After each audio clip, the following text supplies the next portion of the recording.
Testing, testing, 1, 2, 3. Testing, testing, 1, 2, 3.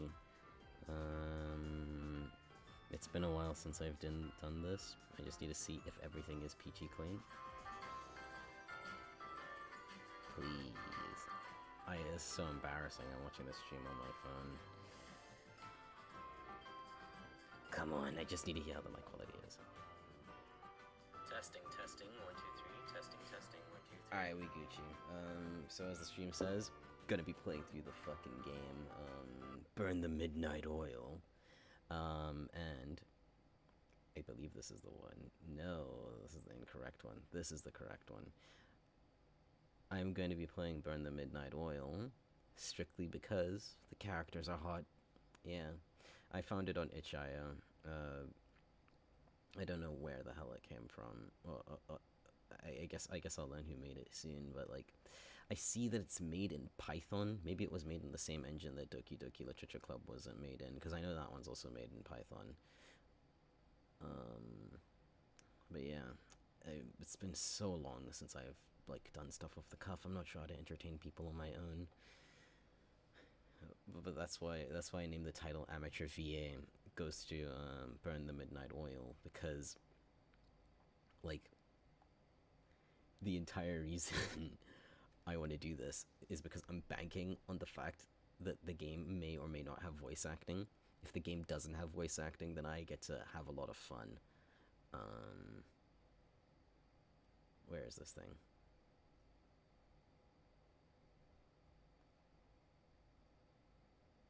Oh, it's in that resolution? This is a Kickstarter demo for it. I gotta move myself over here. Oh.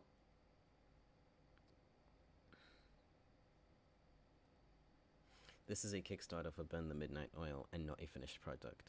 Art, music, sound effects, and writing in this demo are all subject to change before the final game. We hope you enjoy playing. Click anywhere to continue. I told you all the characters were hot. No, wait, I know why the resolution is like that. It's because this was set up for a Pokemon stream, that's why.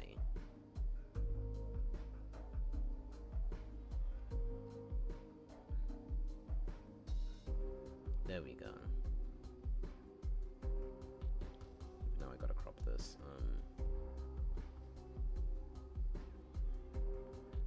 Wrong thing. I believe it's Alt.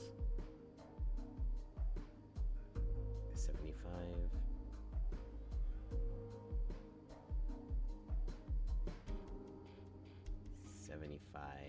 Come on. I'm teetering on. Come on. Just go to yeah, we'll do 76 on this side as well. Really? Is this how they're gonna do me? I mean, I can just go into transform and crop it. I can just do 80 on both sides. Just a nice round number.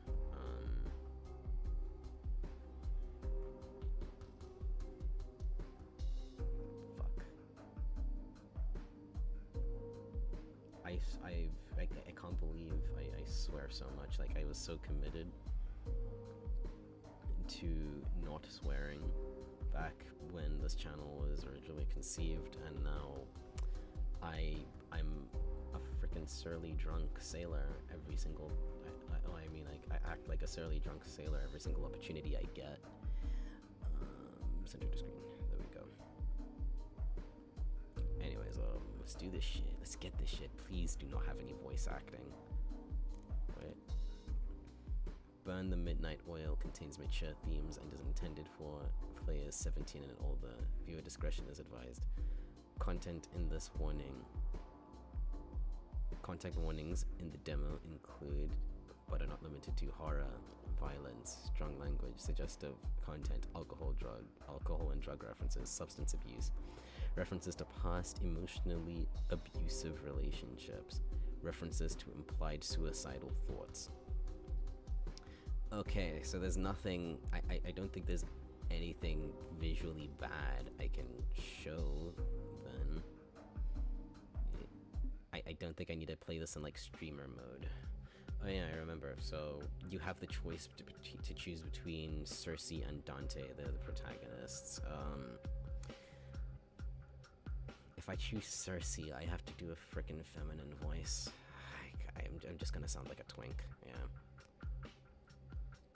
Or if I do Dante, then I'll just be sounding like I'm a little boy trying so hard to be frickin' macho. That's just not entertaining. Let me flip a coin to see which one I am.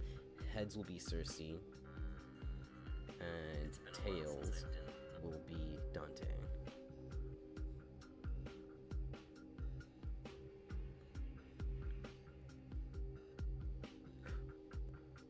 Okay, I guess we're going with Dante. God damn.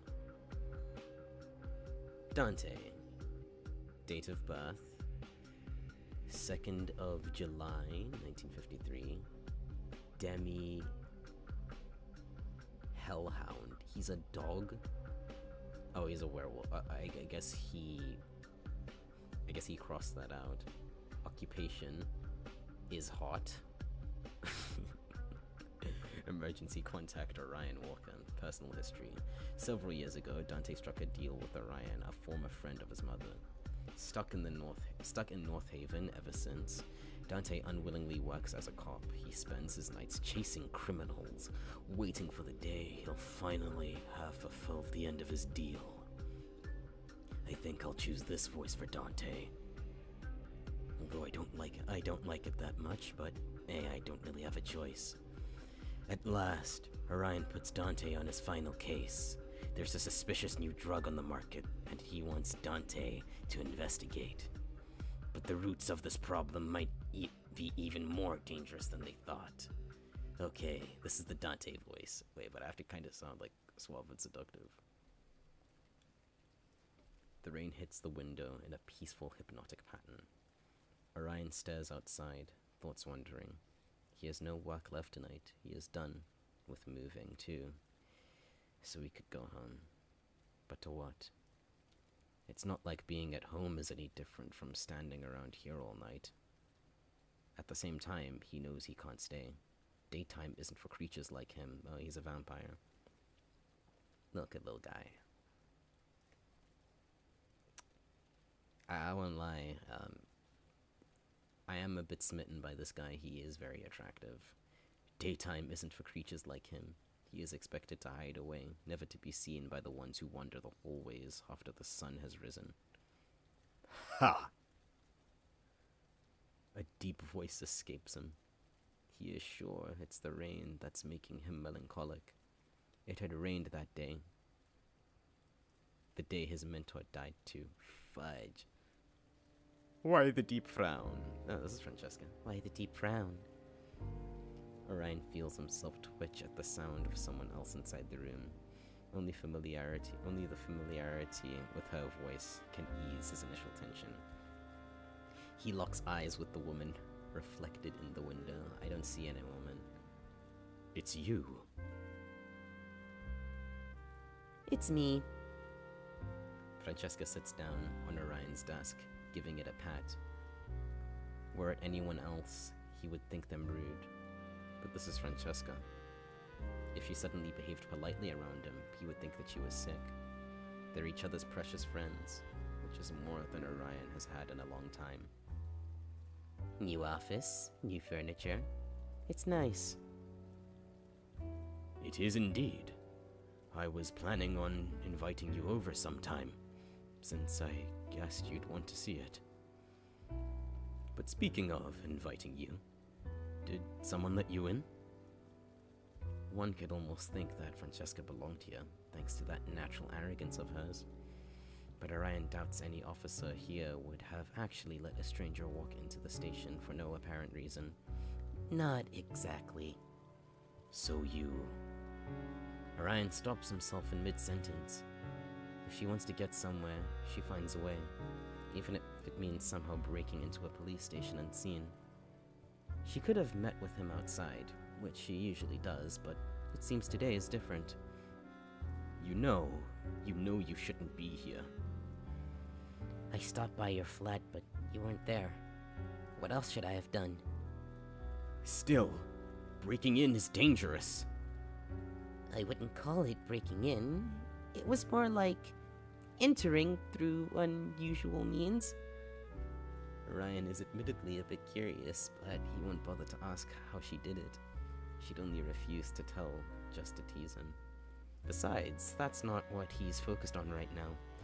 What's much more interesting is her scent. She smells human.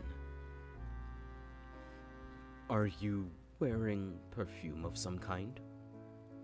There are items like that out there, made to mask your scent, changed into something else. Rather than the price, it's finding someone who makes them that is more complicated. Orion doesn't understand why she would go through the trouble. Normally, she more or less smells like a werewolf. There's no reason to hide that. Francesca smiles and looks around.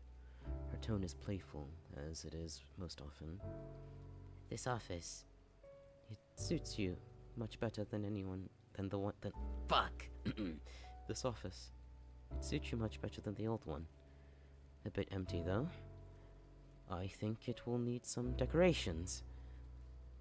I would have brought something if I'd known you were moving. Francesca. There is no making her talk about something she doesn't want to say. Giving up, he plays along. I would have told you about it, but I only heard about the promotion last evening. When Advic decides on something, you might be faced with sudden changes without any warning. This was such a case. You're an inspector.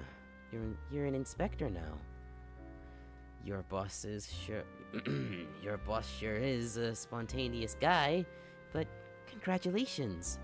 Congratulations on getting promoted, if you're happy about it. Otherwise, my condolences. Is he happy? For a moment, Orion pauses to consider his answer. I hope I will do it justice. Of course you will. You're an excellent officer, Orion. One of very, very few. Believe me, this city is so lucky to have you. Francesca turns quiet. She suddenly seems a bit downcast, which is unusual, and the hesitation on her face makes Orion uncomfortable. She doesn't like being seen as anything other than her confident self. Is everything all right? You know that I'm always here to help you. Now she has to chuckle. Ha! Orion has helped her only once so far, and it had been a giant mess of her being accused of a crime she didn't commit. She'd taken a liking to him for believing that she was innocent. Their meetings since then have been irregular, but when she does come by, Orion is happy to make time. Francesca is the only one he can confide in. If she is indeed in need of his help, he'll do whatever is necessary. There is no need to worry about getting involved in something he can't do. If she is here to ask him, then it is within the realm of his means and morals. But that's not what she is here for. I probably won't come to visit you anymore. We'll have to stay in contact another way. Orion tenses up. Is someone after you? If anyone catches wind of her identity, that she isn't the werewolf she portrays herself as, but rather a hellhound, then she is in danger. That's why it was crossed out.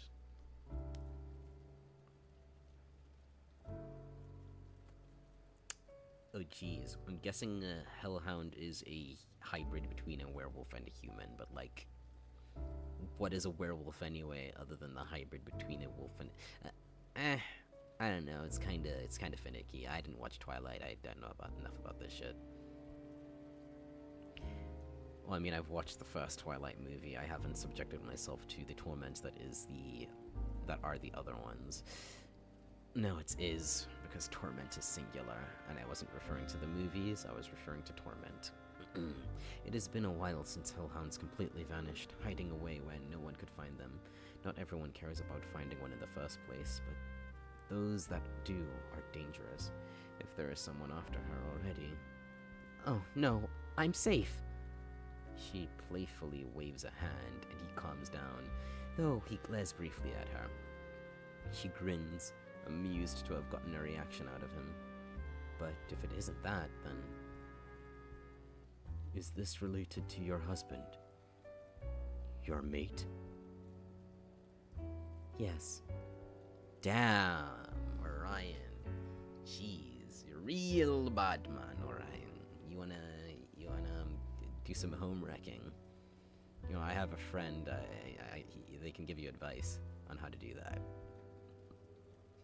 Oh no, this is just an inside joke. He touches her belly. Orion stops himself from rushing over. Ooh, kids, what you gonna do? Shit. Fuck. Children? Wait. Is it his? Is the kid Orion's? There's no way. I'm pregnant. Congratulations! Thank you. Her voice is so warm and filled with love. Orion has never met her husband, but he has seen him from far away. Oh, jeez, my English isn't the best. He has seen him from afar. A normal human. The relationship isn't going to be easy, but Francesca always wanted a mate and a child. Her wish is finally being fulfilled. So yes, I will be focused on taking care of him. Makes things a bit more complicated. Him? You already know the gender. She didn't mention being pregnant the last time they met, which wasn't that long ago, and her stomach is still flat. She can't be too far along. Not officially, but I have a hunch. Francesca's instincts aren't to be underestimated, so Orion is tempted to believe her. A son. I already thought of a name. Do you want to hear it? Her excitement is infectious. Orion feels himself smile. I'd love to. Dantalion. Or Dante.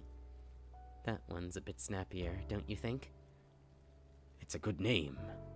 Did you come up with it together with your husband?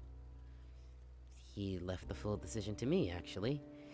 We want our boy to have a name that suits a hellhound, and my husband hardly has any idea what those would be. It'll be the only connection he'll have to my side of the family for a long while.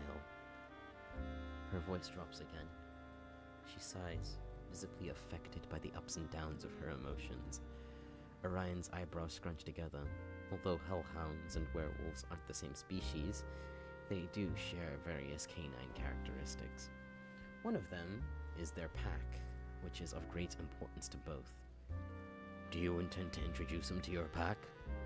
Is there a reason to hide him? Because he's half human?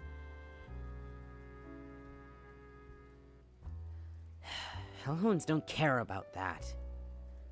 Francesca closes her eyes and inhales deeply, steadying herself. We will stay here, with the humans. My son will grow up as one. No going back to my home. At least, not anytime soon. Orion goes through what he knows about hellhounds. It's not a lot, either unconfirmed rumors he has heard from other supernaturals or tidbits from Francesca. As far as he knows, young hellhounds are still too weak, and worse, too unstable to protect themselves. What makes them easy targets for people who want to catch a hellhound? Oh my god, okay, my reading comprehension. That makes them easy targets for people who want to catch a hellhound. They'd never be safe out in the open. It'd be more secure for Francesca to take her child and husband into hiding, join her family in that place no one knows. A place where a young hellhound can be raised without worry. That sounds like a great risk to take. Will he be safe there? Well... Francesca brushes her hand through her hair. There's only one way or the other. Either we join my family until our son is grown, or we stay here. My husband won't be happy in my home. It's too different. So I decided we should stay here. A hellhound's mate and child are always equal. And I am not Francesca right now. Francesca would never make a decision that favored one over the other. And the child? It's not as dangerous as you think, as long as we do it the right way from the start. We will be a human family. My son will be raised as a human, his father will be one, and I will be one too. Orion sniffs the air again. She still smells human. That is likely part of the plan. He didn't expect the perfumes to be so effective. We will completely escape the attention of anyone supernatural. As long as we do that, there's nothing to fear. Although it will mean giving up your lot. Although it will mean you're giving up a lot of yourself. Hardly a big sacrifice to make for the happiness of my loved ones. So the plan is to seem as human as possible. Yes. Don't stand out. Don't attract attention. Be a normal family of humans who have no idea who is living among them. Don't meet with any supernaturals. That includes you. Orion chuckles into the silence. Orion chuckles into the silence that's fallen upon them. Don't look so guilty. I understand. If you regularly meet up with a vampire, people would get suspicious of how you know each other. You will move away as well, I imagine. Not many people have seen me around, but we won't take the risk. I'm also going to do something about my looks so that even if we do run into someone, I won't be recognized. A shame for my beautiful face, don't you think? Your husband is very lucky to have a wife that is willing to do so much for him and your child. Oh, don't flatter me. You'd do the same if you had a family. I would. But it doesn't matter anymore. He'd accepted that he would never have a family when he allowed himself to be changed. Oh god. Okay, so I'm guessing he viewed her more like a daughter more than a lover. He'd accepted it even before that. Don't say that. You're immortal. You're too young to talk as if you'd never find love. I'm hardly young. You are. For a vampire. Believe me, there will be more than enough women who will appreciate your mature charm, even as a vampire. Dang. Ryan. Man, you should have really tried to crack, man. Like, that's on you, man. You fumbled the bag, bro. Francesca, you also fumbled the bag, man. You didn't try to riz this nigga up, man. God damn it. I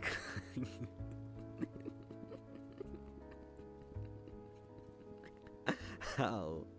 I tried so hard not to...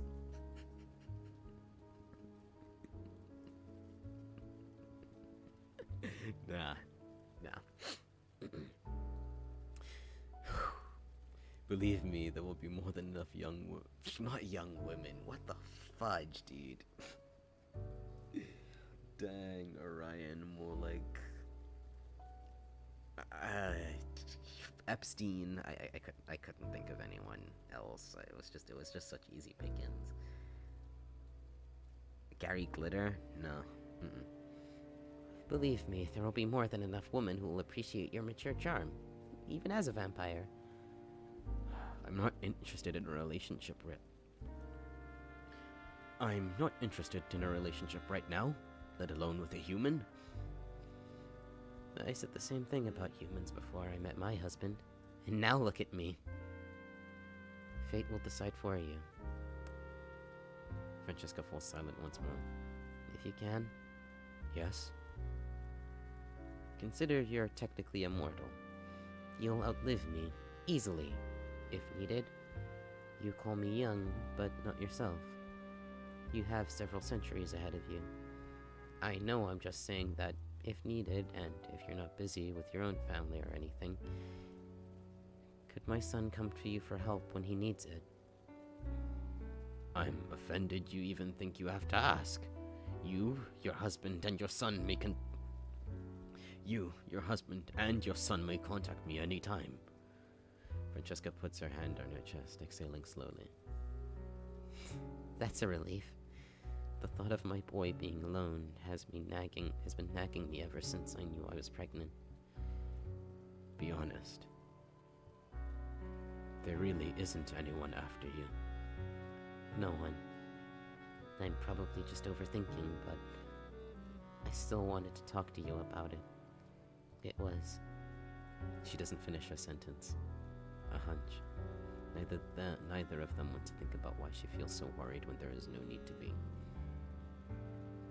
Francesca slips off the table. She brushes off her clothes, then smiles at Orion. You're leaving. Yes, it's about time. My husband is waiting with all of our things packed. I'm not sure when, or if, we will see each other again, but I'll send you letters. She's not British. I chose an American accent for her, and I chose a British accent for Orion. They could be traced. I'll get them to you without anyone noticing. That much I can do. You just want to boast about your child, don't you? Maybe. She laughs, more lighthearted now. Well, I guess this is goodbye. Farewell, Orion. Farewell, Francesca. I wish you the best. Thank you. Orion watches her leave. The door shuts with a sound of finality. For some reason, he has a feeling they will not meet again. A hunch. A hunch can be wrong. He prays it is. Stay safe. You and your family. The rain starts to come down harder. Orion sighs, turning away from the dreary sight, and gets ready to go home. My little boy. My little boy. My Dante.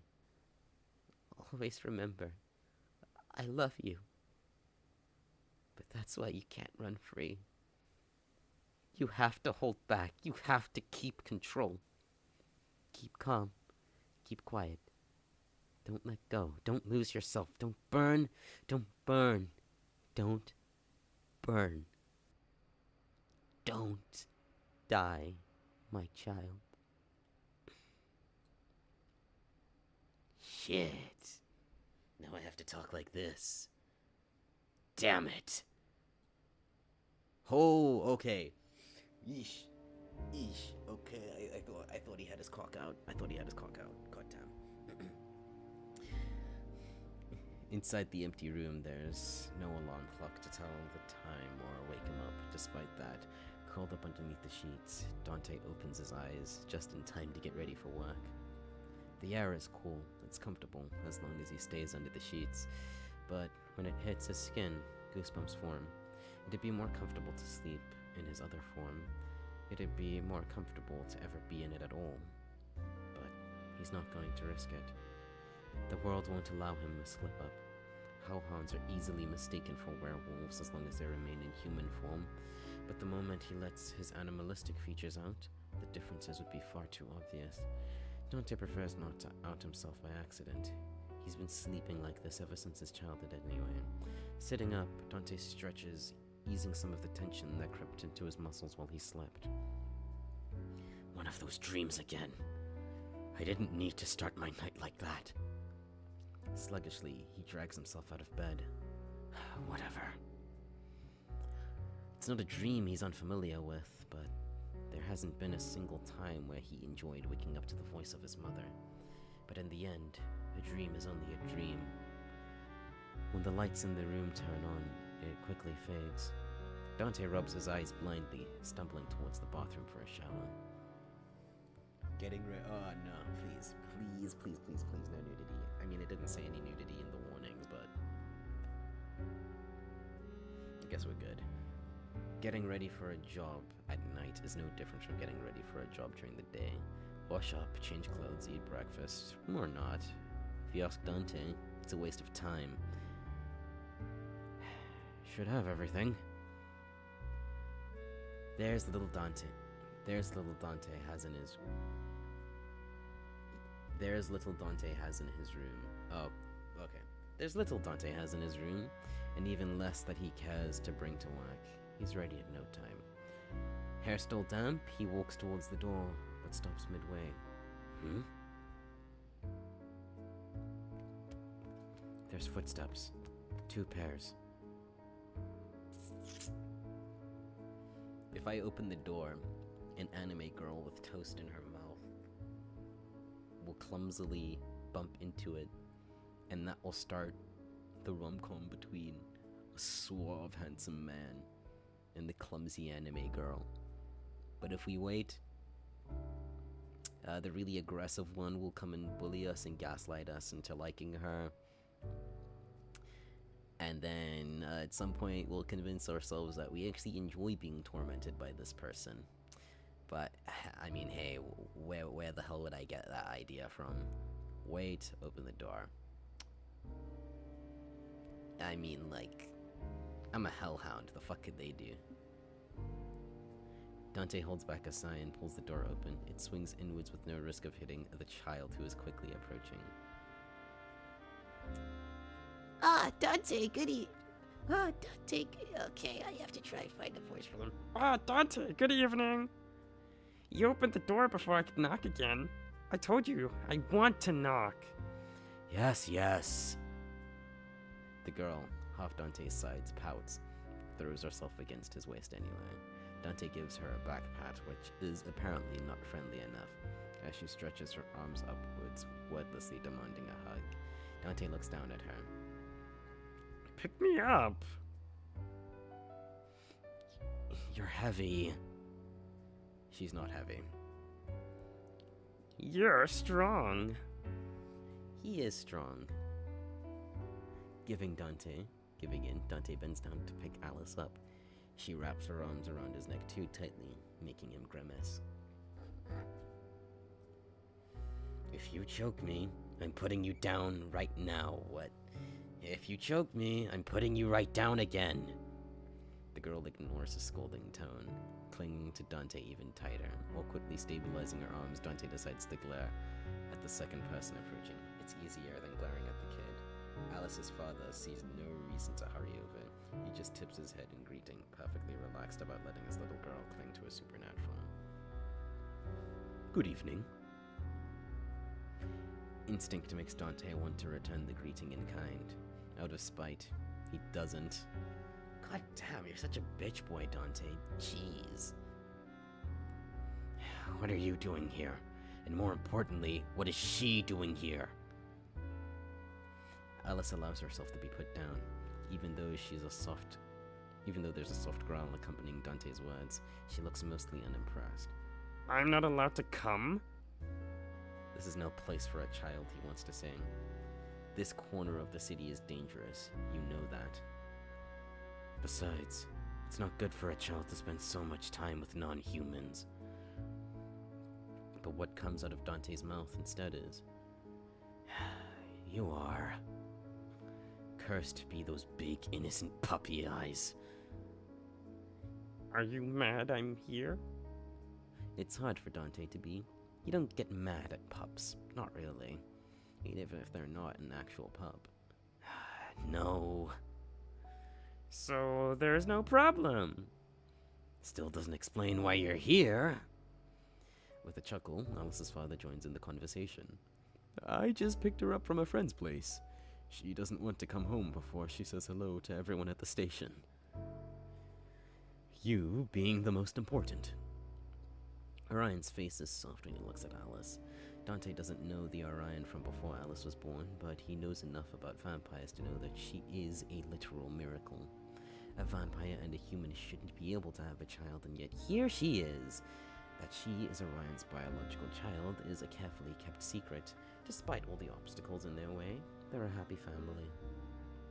And for reasons Dante doesn't get, Alice doesn't get, and for simple reasons, and for reasons Dante doesn't get, Alice keeps trying to pull him into it. I really, really wanted to see you. You never come by. So if I don't go to you, we never meet. Which would be preferable?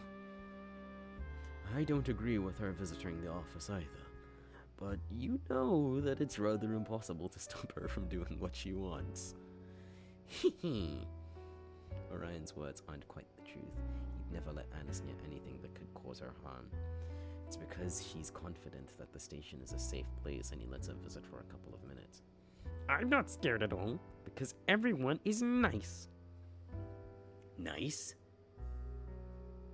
He can't agree with that. Raoul aside, most of Dante's co-workers are ready and happy to start a fight with them. To start a fight the moment they're challenged. I just made I just realized that she looks really, really similar to the girl from Security Breach.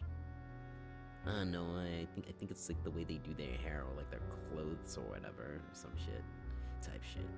As funny as Dante thinks it is to have an entire division full of questionable personalities, he wouldn't call them nice. Everyone just acts friendly around Alice because she's a little pup, himself included. Besides, you and Dad protect me anyways, right? I'll always protect you. God damn it, Alice, you gave him bloody PTSD. Look at what you did. Little get done a runner. Fuck you, Alice. Wait, no, what the hell am I saying? She's a kid. Why am I getting mad at a kid? God damn, she did nothing wrong. Dante? Alice reaches out to grab Dante's hand. He recoils, though his resistance melts away at the moment he sees Alice's expression drop. We would. Alice's expression wavers for a moment, but she catches herself quickly. I knew it! Behind Alice, Orion watches them, too amused to intervene. I hate that smile. Are we leaving now, or are we going to stand around and talk forever? Orion's eyes shift away from Dante's. He touches Alice's shoulder, and the girl hums in a questioning tone. Alice, would you let us speak for a moment? Okay. She takes a step past Dante, but stops to look at him. Only when Dante waves his hand at her does she run onward, vanishing around the corner to explore the bedroom.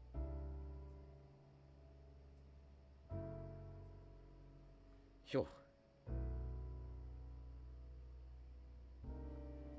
God dang. Wait, no freaking way. So, my grandmother sent a 2-hour long voice note, and I think I know why, because I see a photo of my granddad and her going to watch Michael. I think she recorded the whole movie in a voice note. That's actually pretty awesome. Wow. What? I could literally listen to the movie for free. I mean, no, I'm not gonna do that. I'm literally gonna go watch the movie in a couple of days with my friends, because I'm celebrating my birthday. Again. I mean, I barely celebrated my birthday this side of the world, because, like, I've been busy a lot of the time my birthday's been going on. But hey, I mean, it is what it is. I'm trying to be better about that. I'm trying to celebrate my life a bit more, not trying to be negative and shit. Treat yourself sometimes when you have the time to do that shit, man. Type shit. Yeah, your room is so boring. There's nothing here. One day, I'll make you decorate it. I'll get you a new lamp and curtains and then a bookshelf. Her voice trails off. Dante listens to the sounds for another moment, steps towards the window, then the squeak of it being opened. Knowing that she's successfully distracted and not eavesdropping, Dante and Orion turn towards each other. So, what do you want? Don't think I believe your shitty excuse. That's not why you're here. I am picking her up, and she did want to come here. I didn't lie. But I'll admit, it is good to see you in advance. There's a new case. And there's one every day. Shit. Okay, good. I'm glad they have this. What, are you here because you didn't think I'd be on time? Too bad, I'm awake. It's a task only I can hand to you and Raoul.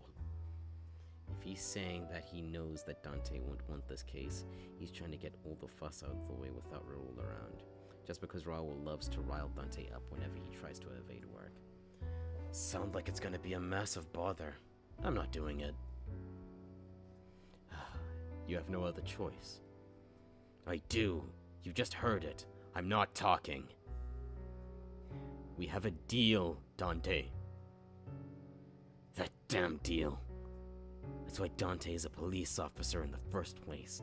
There's no way he'd ever work as one otherwise. Just a couple more months and then I can finally leave. Demand more money. I can still say no. I don't even know what's going on, and I guess that's the whole point of a choice system. You just... Either way, it's bad, so... I'm 6'1", stand on my money, so I'm still 6'1". Give me my shit, man. Dante wasn't one to say yes immediately, just because. Fine. Then I guess I want a raise. What for? You never buy anything. Your room is as empty as on the day you moved in. He's right, but Dante still might need the money. For later. You blackmail me and I can't even get paid for doing my job? I made Dante really aggressive. I'm gonna tone it down a bit. Orion crosses his arms in satisfaction. He ends the conversation in a soft tone. I really do need you on this case. Dante audibly exhales, refusing to let Orion any longer. Instead, he turns back towards the interior of his flat.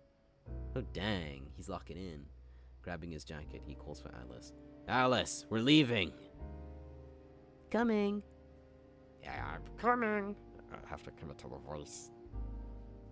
When the little girl rushes over, Dante stretches his hand out to her. She takes it, beaming. Don't smirk. Not smirking. Not smirking. I'll let go if you don't stop. I'm stopping, see? I'm completely serious. See, I'm just gonna do this voice from now on. I think it's more fun and it's less straining on my voice.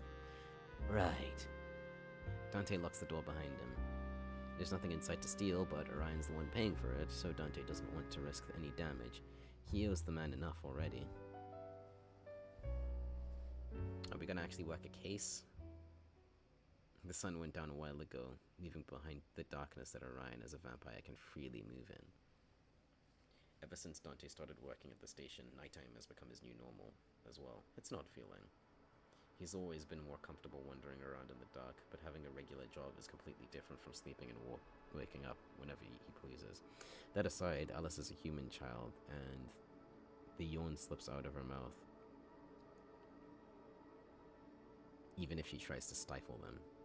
Not wanting anyone to suggest for her to go home without visiting the station, she quickly speaks up. Dante, are you free this weekend? Sunday? Why? I'm going to bake cookies with Mom, and she said if you want some, you can come over. In the afternoon, though, so Dad will be inside his room. Dante doesn't look too down. Dante doesn't have to look down at Alice to know that she's fidgeting. Not scared of hugging me, not scared of holding up my hand, not scared of holding my hand, but scared to hear rejection. You know what? Fuck them kids, bro. God damn it. I'll drop by. I'm not going to promise when, though. Really?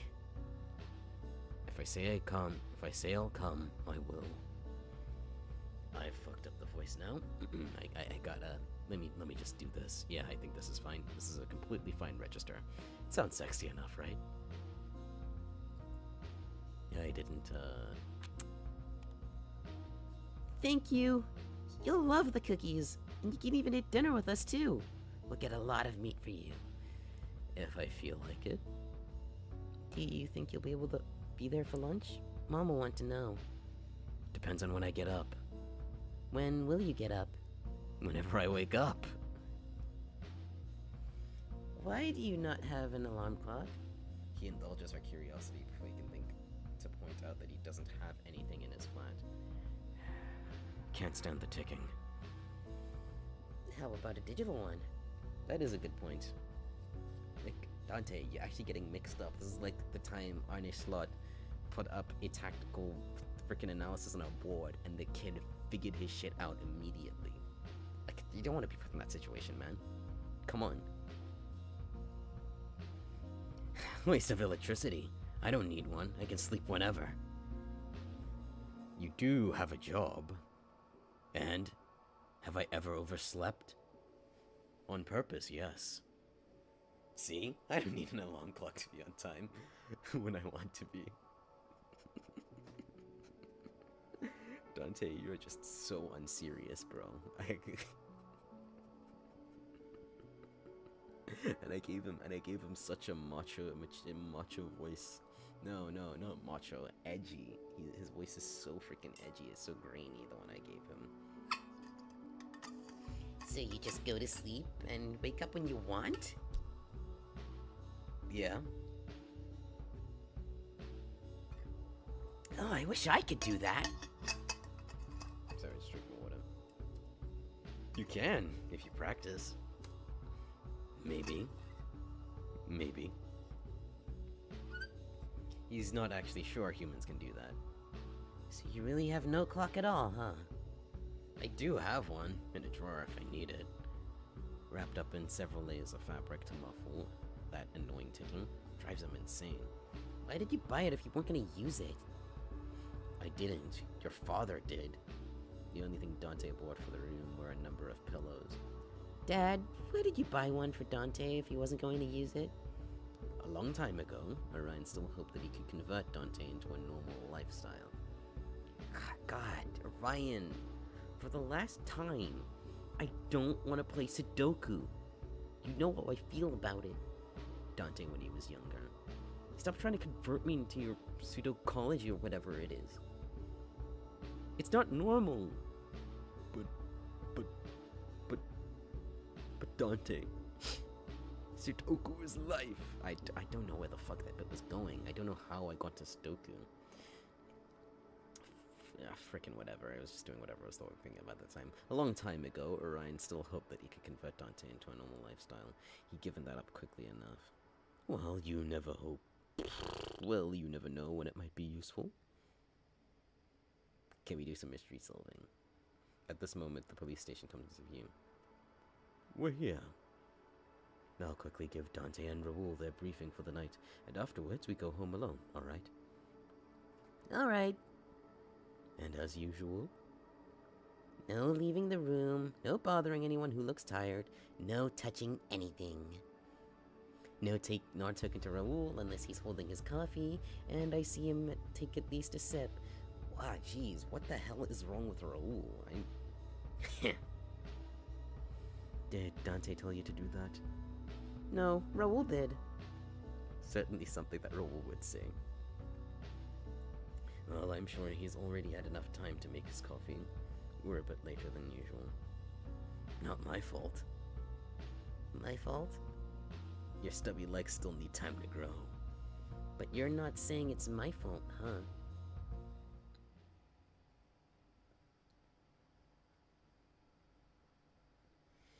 As soon as Orion opens the door, he smiles. Ah, there's Raoul. As a human child, Alice has little understanding of how quickly some supernaturals can locate people inside a room, but locating Raoul is easy even for him. He's in the little corner where the coffee maker is, just like at the start of every shift.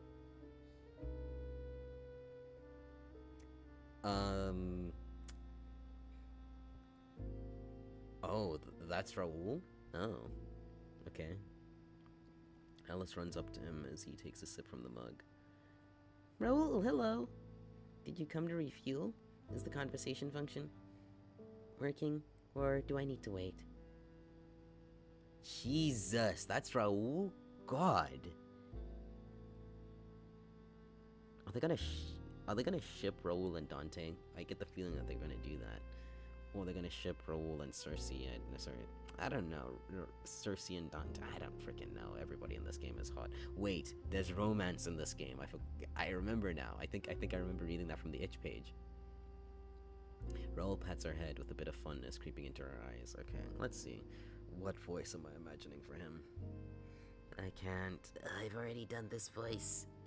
I've already done this voice for Dante. I already have this voice for... Well, I mean, I can sound like child. I can probably just pitch Dante up a tiny bit. Not like that. This is Dante. This is Raoul. And this is, hello, traveler. I think I'm probably just gonna do a bit of a higher pitch of Dante. It's enough. Good evening to you as well. He turns towards Orion. Good evening, sir. And to Dante. Hello. What, no good evening for me? No, I don't want to have one. No, I don't want to have one. Do you want to see how quickly I can ruin your evening? Do the both of you want to have a bad night? I already told Dante, but I have the task for both of you. Raoul takes a big gulp from his mug. Evening ruined. Thank you very much, sir.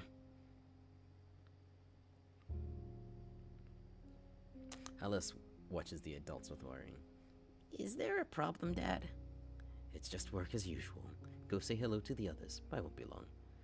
Fine. Raoul sighs. Leading the way to his desk, he takes the chair, side-eyeing Dante as he sits next to a neat stack of paperwork. God, Dante, I don't want to see your glimmering six-pack everywhere.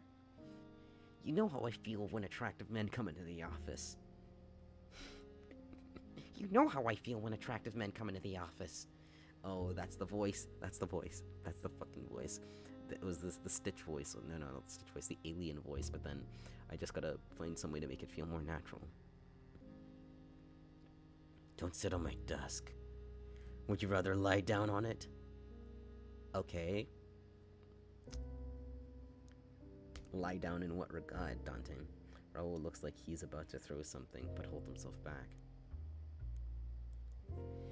If you like the table so much, should we get a leash for that collar of yours and chain you to it?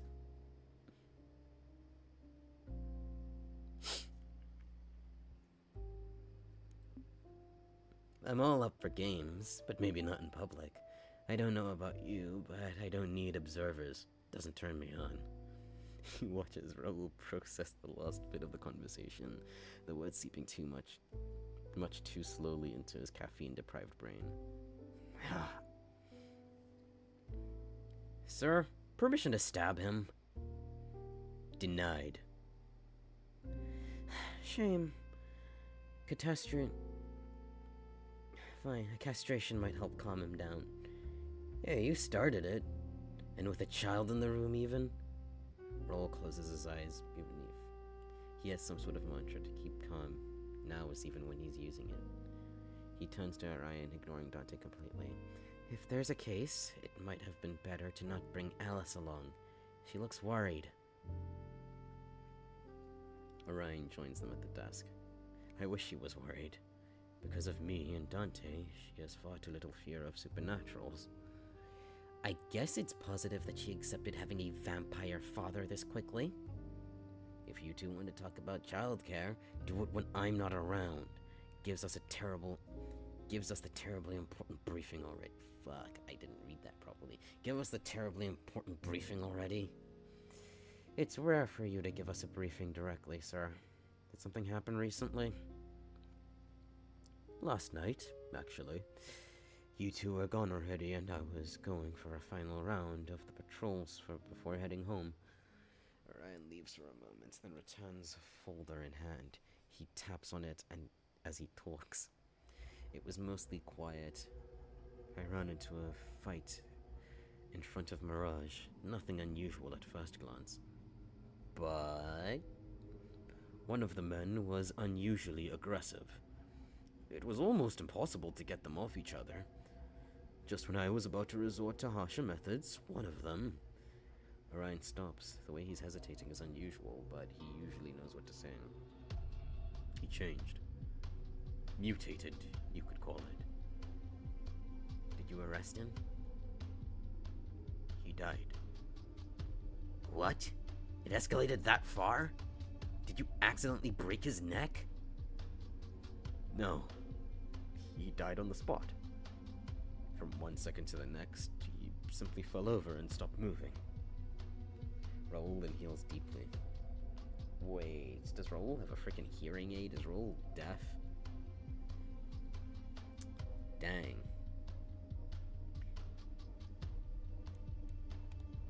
His hands move, forming a curse in sign language. Dante knows it well enough to recognize that now by now. I knew it. Wait a minute. Dante.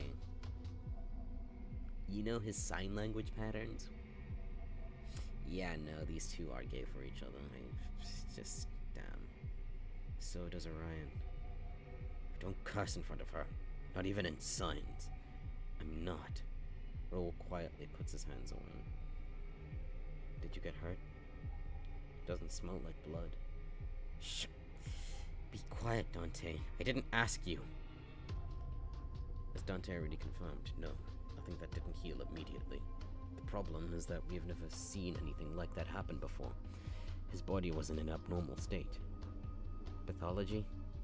On it, but no updates yet. He didn't tell us what it looks like. We're going to investigate this. We are going to investigate this. Why exactly? Do we think there's more mutants around? We do. I heard mutters of people saying this wasn't the first time they saw that happening to someone. There has to be a curse. So what? We go looking for in people. So what are we looking for in people? Visually, I mean. Even a smell if you have one? I'd love to tell you that, but it's hard to explain. There was no unusual smell to speak of, and the other changes were. You'll know what I'm talking about when you see it. Great. Nothing has happened since yesterday, but anything that might catch the attention of humans has to be solved as soon as possible. God damn, you muties are second-class citizens. God damn, all these mutants standing on my lawn, all these supernaturals standing on my lawn. Damn it. If I see one more of them, I'm gonna grab my shotgun. I'm old man McGucket. I'm gonna shoot you mutants up, man. I can't stand them. Always listen to that punk rock and heavy metal. It's a poison to society. I hate muties. I hate supernaturals. I'm a racist against supernaturals. I don't know where there's not just one, but several governmental institutions related to keeping humans oblivious to the existence of supernaturals. A rampaging mutant would make that considerably harder. That is to say, if they don't solve this case as quickly as possible, it might put human eyes on their backs, and then... no way in hell am I going to deal with the Braxis running around here.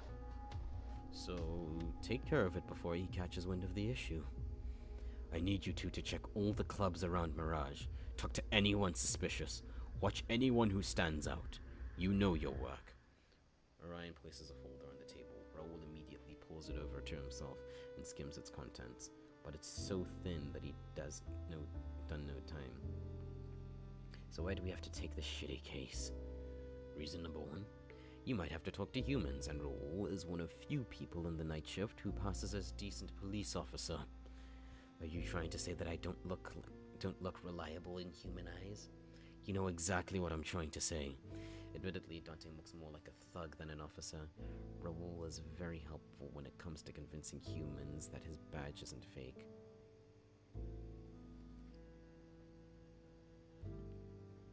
He'll take care of it as usual, sir. Don't worry. You see, when I look at Raoul, I think he sounds more like... either he sounds like Child, or... no, I play too much Genshin. I can only think about this. Let's see, which voice actor would I make him? So... Ryan, you are Takahata. Okay, actually, no, let's do abridged voice actors instead. You are Takahata. You? Dante? Would Lanny Bator work there? I'm trying to think. I guess maybe. And then Kaiser Neko, the trio, the Team 4-star trio. Team 3-star right now, because there's no fourth one. I guess. I guess Kaiser works more as Orion. Or maybe Orion, or maybe he could, like, sell... I don't know. But yeah, Takahata is definitely Orion. He's speaking that cell voice. P is for perfect. No, P is for priceless. The look upon their faces. Number 2, I want you to keep an ear out for any new substances on the street. In case that it's related to Number 2, I want you to keep an ear out for any new substances on the street, in case that's related. Zeno might know something, and if you're the only one he'll speak to, Dante... Wait, and you are the only one he'll speak to, Dante. Sarul goes to question people, and I hunt down Zeno. Zeno, I don't know. You're not getting out of the boring task, Dante. You're not getting out of the boring task, Dante. Raoul is your partner, so don't even think about going off on your own. He's here to keep an eye on you. Sometimes I feel like a dog trainer. Don't bite, Dante. Be a good Dante. No barking, Dante. Dante growls at that statement, but it sounds hollow, so even Raoul recognizes it as no threat. Damn, Dante. Really gonna let him call you that? It's like, I go to work and somebody calls me the freaking N-word, man. I wouldn't have that. I wouldn't have that at all. Like dead ass. This would be like someone coming to work and say, hey, yo, did you enjoy that watermelon and fried chicken yesterday? Like, bro, what? I didn't have fried chicken yesterday, okay? I had it the day before, but I'm still upset that you made that assumption about me. Zeno isn't as difficult to handle as you pretend, old man. So you can tell that to every single officer who's given up on detaining him. He's an overgrown kid, hard to catch, but he's not dangerous. Maybe that's why you two get along so well. I'm not... It's time for dinner. I'll take Alice home and come back later. You can handle everything, Raoul. Leave it to me. Thank you. Stop Are we leaving? messing with me. I don't need Raoul to watch over me. I think you do. See you two later. Bye-bye. See you again soon. No cursing in front of the kid, right? Growing up with Orion made her weird. You could say you like her. Raoul finishes his coffee and puts the mug on the table. He stands up, smoothing out the creases of his shirt. Do you need to do anything else here? Otherwise, I'd suggest we go. There's a lot to check out. There's nothing more annoying than blindly asking people for information. You won't be asking people. I will. Oh dang, these two are locking the fuck in. These coats are so drippy. Raoul grabs his coat and shrugs it on, his voice dripping with sarcasm. You're there to look scary and ensure that no one tries to mess with the weak human. Humans aren't exactly common in their division, for a simple reason. They're helpless compared to what they're up against. Raoul is the only human officer on Orion's team. At first, Dante thought that a human would be a liability, but Raoul has proven himself to be a valuable member. It's not just about interacting with other humans. Raoul has a completely different view on things most supernaturals. Raoul has a completely different view on things than most supernaturals, and while Dante often finds it irritating, it does have its advantages. I know he's good at what he does, but the supernatural department is a completely different beast from the standard human one. You worried about him. You care about his safety. I don't get why he takes the risk. One angry supernatural and he's crippled or dead. Why are you staring at me?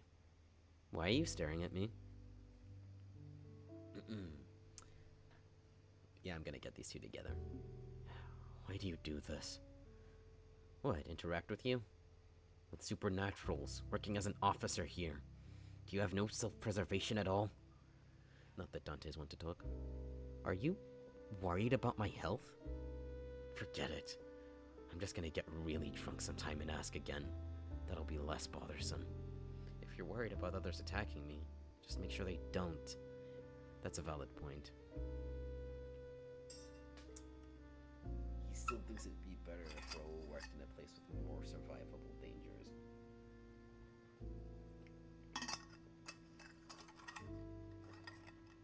I'd rather you be in O-Block than be here in... What the heck would you call the supernatural version of O-Block? Nah, you just call it O-Block, because it's in Ohio anyway, right? I hear crazy shit goes down over there. It's where King Von was from. And, I may know a few people who have eaten his dreadlocks.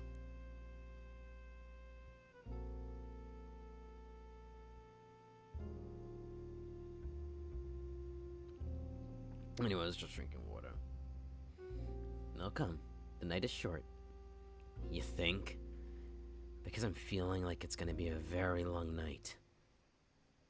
Please let that be the end of the demo. No, we still got more. Are we taking your car? No, I've got it parked near the Golden Cat. Let's walk. Your choice. Okay, I'm gonna stop doing voices for now because it's hurting my fucking throat. They walk for a short time, but for now I'm gonna continue doing them. I'm having fun. Do you mind if I ask a question? Yes. A question for a question. You mean at the station? You didn't even answer. Then you can ask another question after you answer mine. That is fine. Dante tilts his head to show his agreement. Why is it that Orion treats you like a child? I know he's older, but you and I are around the same age, and he doesn't treat me like that. Why is it that Orion is so worried about you? You're more than able to take care of yourself, but he's treating you like a child who shouldn't run around on his own. Ah, jeez. Boyfriend wants to know more about me.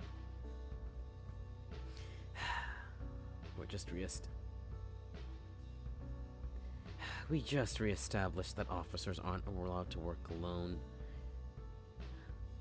Not that it stops Dante from trying sometimes. Of course not, but with how much he stresses that I have to keep an eye on you, wouldn't it be better if he wasn't a human? Wouldn't it be better if I wasn't a human?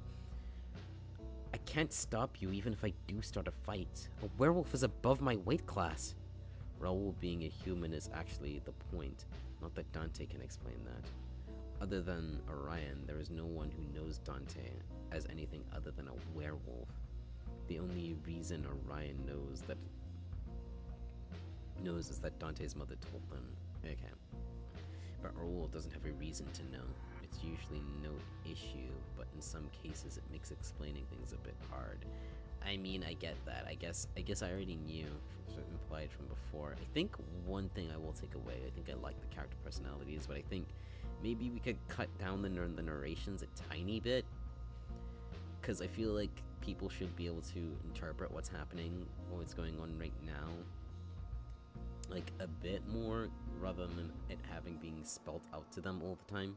Like, I already know from the first scene that Raoul, he has no reason to know that Dante is actually a hellhound, because they established that at the beginning of the game. You don't need to repeat that shit. I mean, you can bring it up later when he finds out and that shit, but like, you don't have to describe it in that way. You get what I'm saying?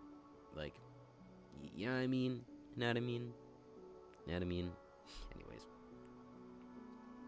there are similarities between hellhounds and werewolves that allow one to act as the other, but there are also some huge differences. Raoul may hate it, but him being so much weaker than me is actually why Orion decided to pair us up in the first place. With Raoul around, not only do I have to make sure he stays safe, I also can't run wild. I'd risk injuring him. Annoyingly, Raoul did hit me nail on the head though. Orion is treating me like a child with no self-control. I think he's overly worried about me. He knew my mother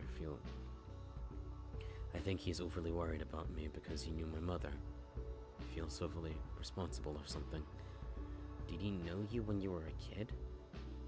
That's not an easy question to answer for several reasons. No. It's complicated. I see. Raoul just nods to himself, then stops asking. It's something Dante appreciates, not that he'd ever say that out loud. Boyfriends, let's go. My turn, same as before. Why did you end up working here?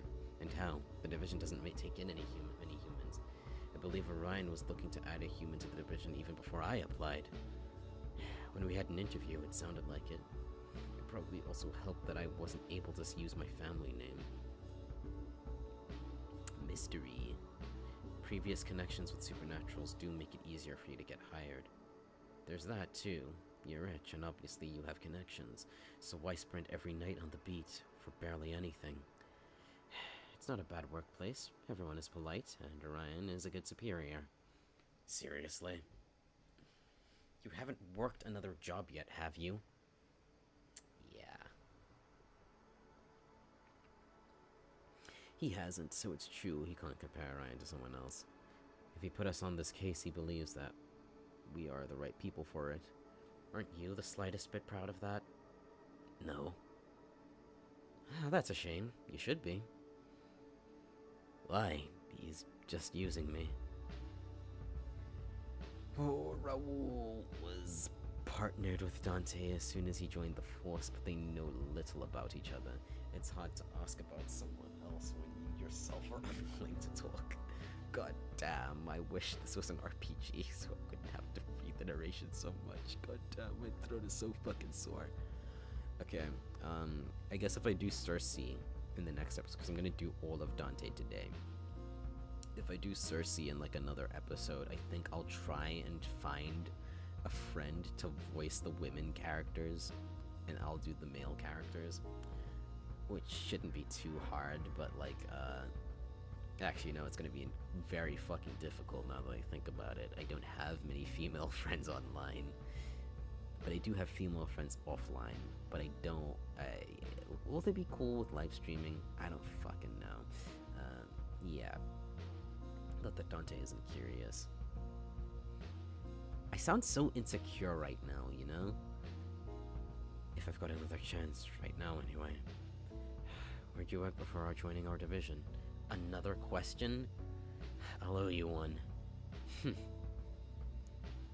Other police stations for humans. And you switched over to supernatural cases on purpose? You don't stop, do you? It bothers me. It makes no sense. I wouldn't answer, or it'll annoy me the whole night. This isn't as interesting as you think. I like working with supernaturals. None of you care about who I am, which is a blessing. Let me get this straight. People were sucking up to you before because you're rich with an influential family, and you don't like that? I don't need you to understand. But try to believe me when I say it's really damn annoying when people think you're doing good work because of your name and not because you've been working your ass off for it. Raoul inhales and straightens his collar. It sounds like there are many stories he could tell about his previous jobs. I prefer to be judged for my own abilities, not those of my parents and siblings. Huh?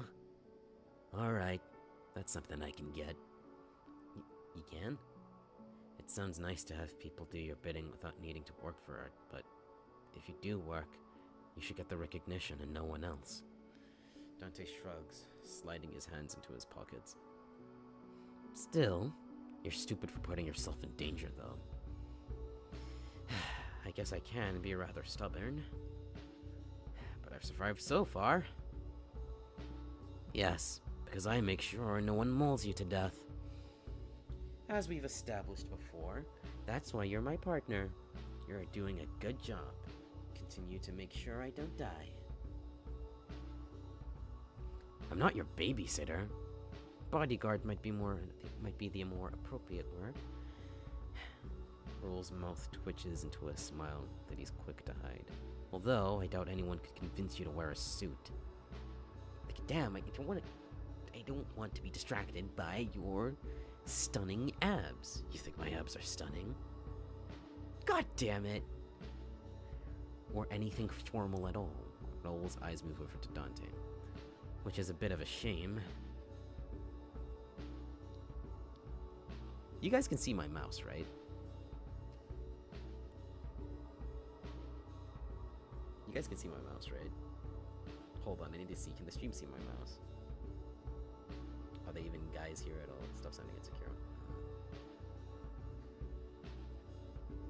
You guys can see my mouse, right? You can't see my mouse. God fucking damn it. Okay.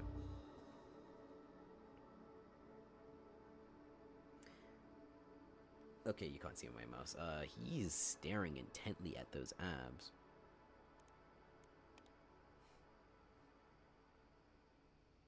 Although I doubt anyone could convince you to wear a suit or anything at all. Which is a bit of a shame. Is it a shame to wear the suit, or is it a shame that... Is it a shame that he can't wear one? I'll have to reject your job offer. I'm stuck at the station for another while. Certainly stuck for tonight, at least. The first place of interest is over there. Let's get this over with.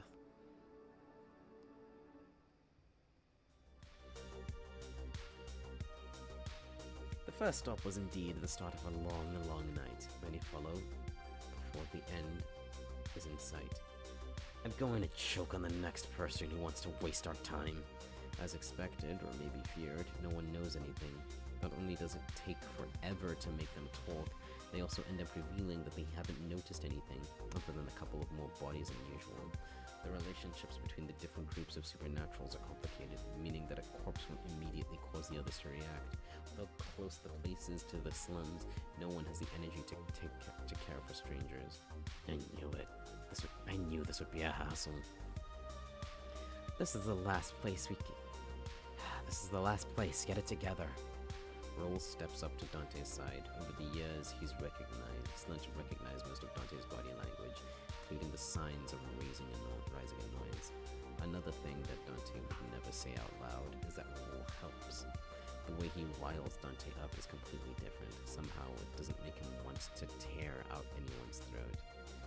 But as much as his presence is a comforting one, it can't undo the strain on Dante's nerves. It's tempting to mix in with the crowd. There's alcohol here and loud music. People who want your company for a night. You couldn't care less who you are. Even those with good senses would have trouble locating anyone in here, let alone Raoul. If Dante walks off, be rid of him. And in this case, within a minute. A break, just for tonight. And tomorrow is another day. And maybe another break. Dante? Roll grabs Dante's wrist in a light hold. How are you always so quick to realize when I feel like leaving? I could just shake him off. Do I add some drama to the mix? No. Could. But won't. He'd be easy prey for anyone in here. Raoul stands out. He's human. He's wearing clothes that don't belong here. And he's handsome. Whose perspective is that coming from? Whose perspective is that coming from? But anyone at his side, he might just get swept away if the wrong person. Swept away if the wrong person, and there are too many of those, got their hands on him, he'd never be seen again. Dante would be a pretty shitty bodyguard if he let that happen. Not to mention, an even shittier policeman, though he cares less about that. I'm not going to put him in danger. Dante leans back a bit, and Raoul grip immediately lessens. Yeah, I know what we're here for. Dante turns away from the crowd. Raoul sighs quietly, as exhausted as Dante feels. We'll be out of here sooner if you resist vanishing into the crowd for 2 minutes. You think I'd have left for only 2 minutes? Do you think you could have left for longer, knowing that I'd be wandering around the club alone? No. Because Dante is still somewhat convinced that Raoul is severely underestimating the danger of supernaturals most of the time. Just like Alice. That's what having supernaturals like Orion around you does. Warps your perception. Whatever. Where to? Raoul's professionalism returns instantly. He glances around. I'd say the owner, considering he's conveniently wandering over there. Catching the owner instead of some random staff member is half a miracle, and the first one of its kind for the night. Although, Raoul nods another corner of the room. That guy might know something too. The little group in the corner isn't hiding. There are small plastic bags being passed around. A dealer, huh? We don't have any evidence that the victim was on something, but the chances aren't low. A dealer is the best bet for tracking any paying customers. Then again, the owner of this place would have a wider network.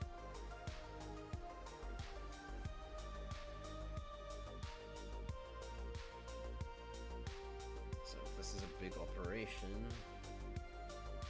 go for the owner. But I think I want to go for the dealer on the off chance that his drugs are the ones causing people to transform.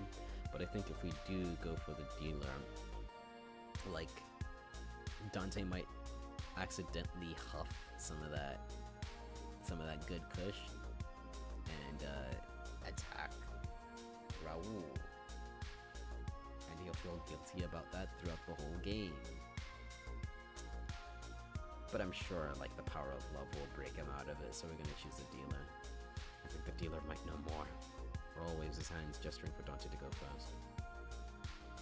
It's easier to walk through the cloud with Dante in front. It parts neatly, no one wanting to bump into a face as grumpy as he is. The group's made of one dealer and several customers. They react to someone approaching like a pack of startled squirrels, their heads jerking up so quiet.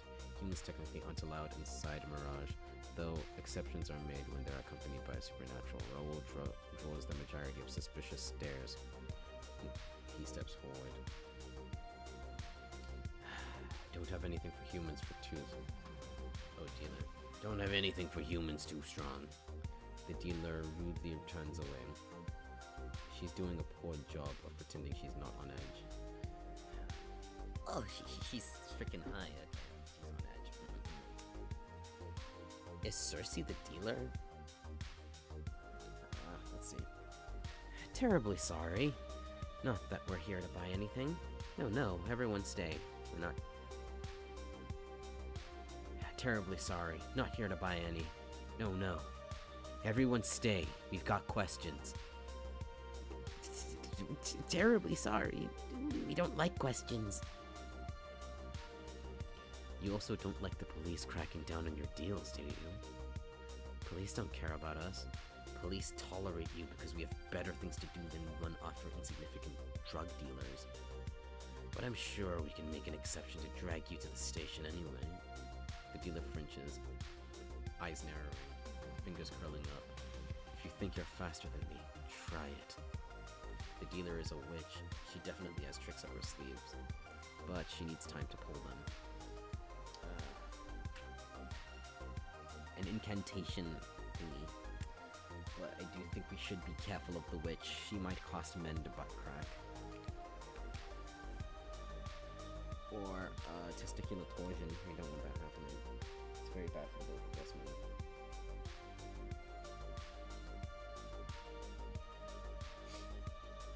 It's like,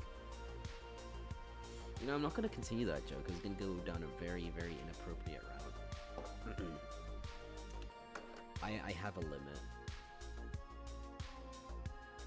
How about you talk to no one here?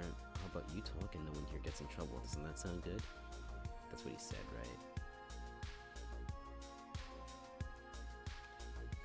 The three customers who had been slowly inching away freeze when Raoul looks at them. Forced, awkward smiles appear on their faces. It'll be over quick, I promise. Why do we need to stay? Dante takes a step, positioning himself slightly behind Raoul. It has a funny effect on the others. They all think Dante's a werewolf, so him letting Raoul lead the conversation feels like an acknowledgement of his strength, even if he is only human. That's all of them lowering their heads meekly, though their eyes can't handle their dislike, because you might know something. Because you might know something as well. We're looking for information on people who suddenly grown agitated and attacked others, and died without warning. Those. Do you know of something? Not know, but seen. That happens whenever there's a new drug on the market, right? Some people just drop dead, allergic reactions and whatever, because some of the kinks haven't been worked out yet. Maybe the kinks make you a bit weird in this case, too. It happens everywhere all the time. No, not here. Not since Zeno's been taking over the work.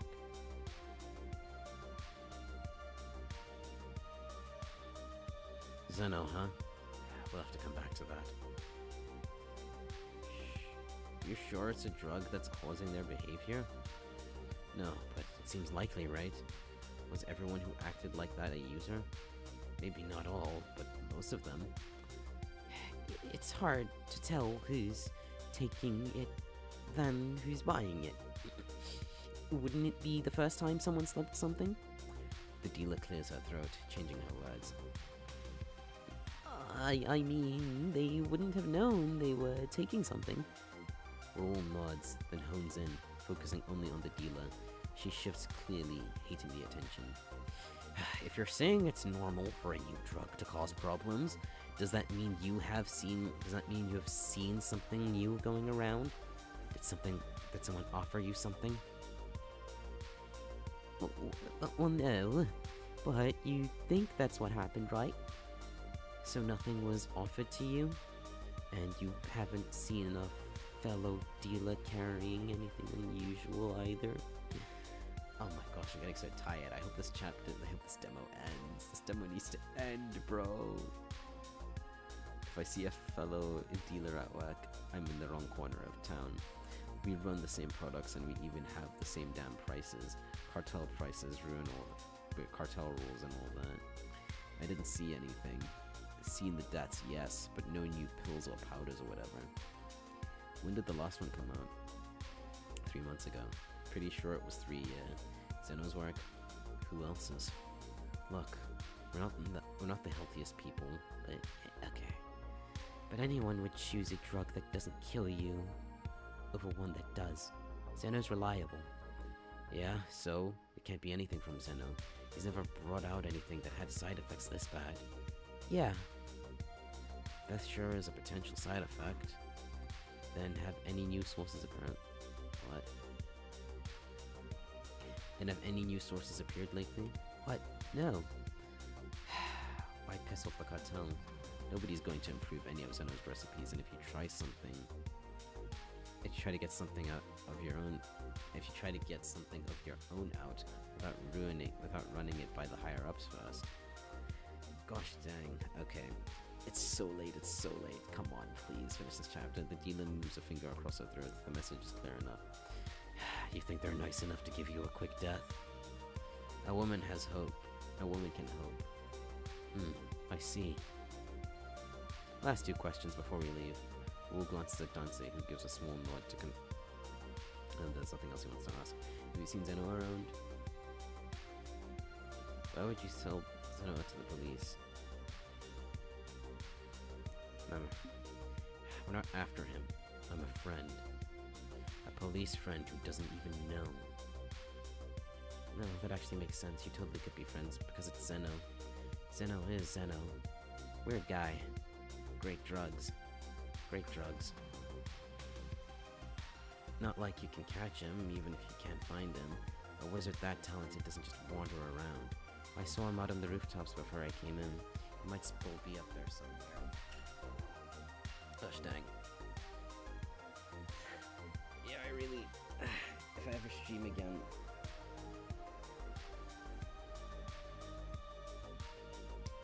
I think I'm going to turn a bunch of the clips from the stream into shorts. Yeah, no, I'm definitely going to do that. But yeah, this was really funny. I got a lot of funny moments out of this. I think I want to play Unbeatable soon on stream, because I have time for that now. I mean, I'm gonna be free for the whole month of May, and then I'm gonna start working from June to July. I need to find a job for May though, so I can graduate, because I need to do that shit. Okay, have you seen anything else that stood out to you? No, nothing else. There's a new witch in town. Really cute. That's Cersei. And that museum blew up. Yeah, that happened. The SSF's been snooping around because of it. Jeez, SSF, that sounds like a lot like the organization from, what you would call it, Scarlet Crimson? Is that the name of the game? No, it's not called Scarlet Crimson. It's a thingy that I've been meaning to play, and Child's voice actor is also in that too. I think his name's Nayuta. No, it's not Nayuta. It's Nagi. It's Nagi, that's his name. It's Scarlet Nexus! That's the name of the game. I need to finish that. I barely beat the main character, the male leads route. I need to do the girls one soon. But yeah, she really loved the captain and just killed him. Damn. It's noteworthy, not for the case. But because it sounds like fun gossip, Dante stores the information in the back of his head. But like that one SSF guy, Vamp, you've seen him before. Really? You're into him? I mean, he's got a cool style. The conversation derails quickly. Fool rubs his forehead. Alright, that's all. Thank you for your time. Sure, bye. See you never. The dealer smiles again, but the moment they turn around, Dante can hear it. I say, do we even have the option to say no? Raoul stretches his neck to check if the club owner is still around, but the man must have left some time ago. Shrugging his shoulders, he once more moves behind Dante, who is responsible for getting them outside.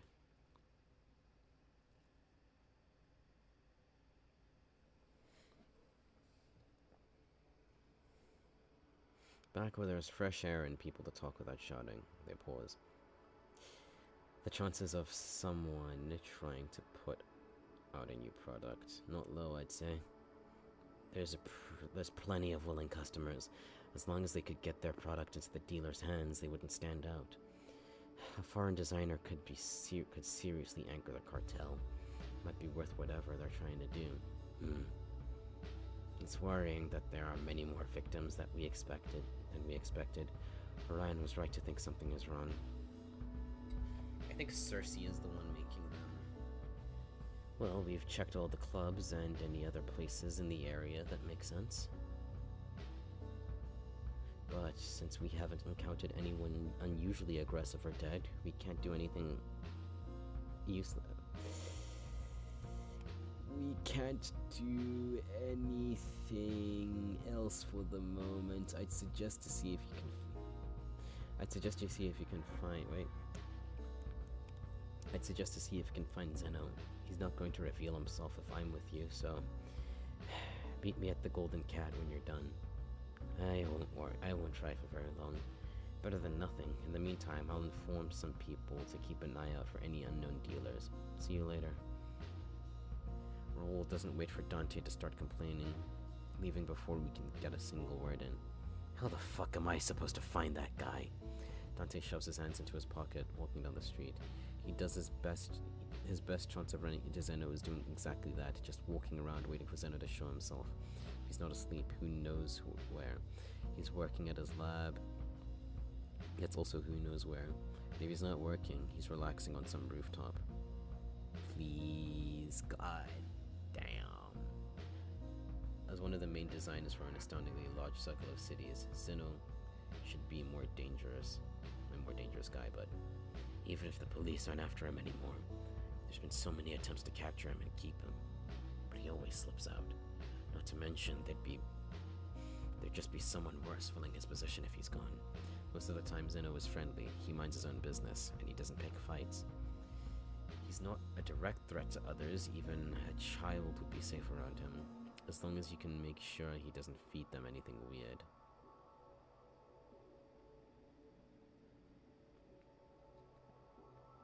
Zeno doesn't show up as he walks around. Dante's patience reaches its limits as he stops. Fuck this, I'm leaving. What? I was just about to stage a dramatic entry.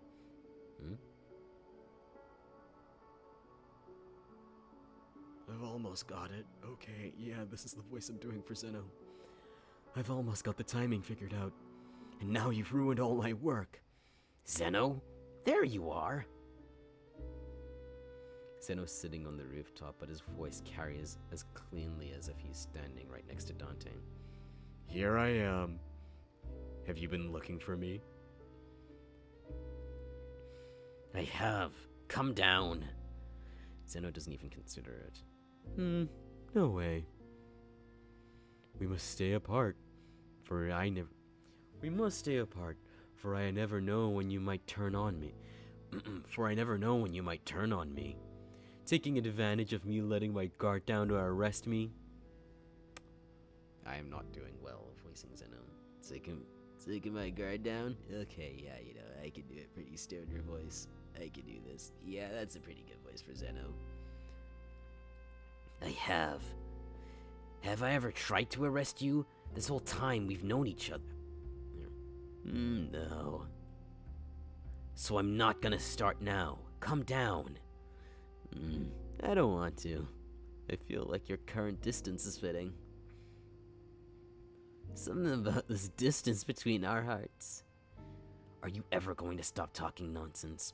Zeno grabs his chest in a dramatic gesture. A cop and a criminal can't be friends. You being down there and I up here is the representation of that, get it?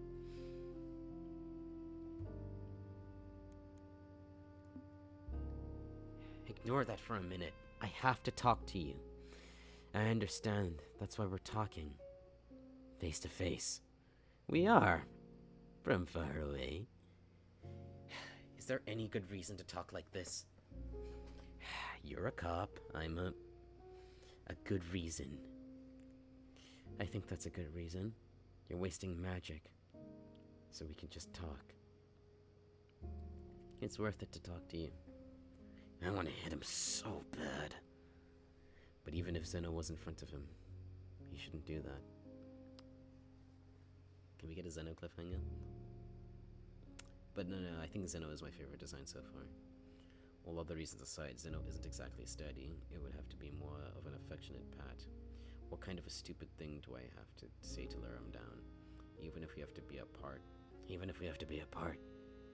We should work on overcoming the obstacles and... Okay, no. Enough. Zeno?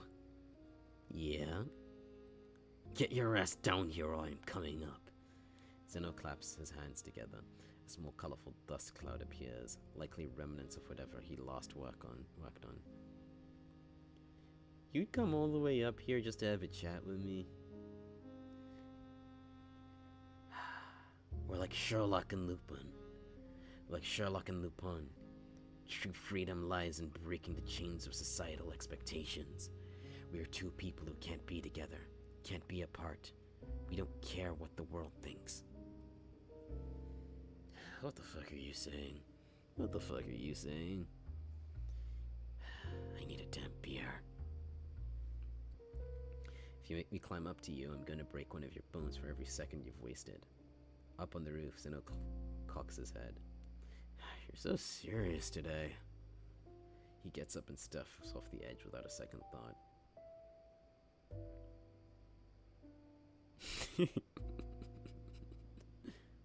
Zeno's body appears from above, hanging upside down, bouncing slightly as he stops right in front of Dante. Hey, look, I've been getting the hang of a new trick. It takes some practice and all the blood runs to your head. Without comment, Dante grabs Zeno by the waist and turns him around mid-air. Zeno squeaks like a toy, but he doesn't struggle.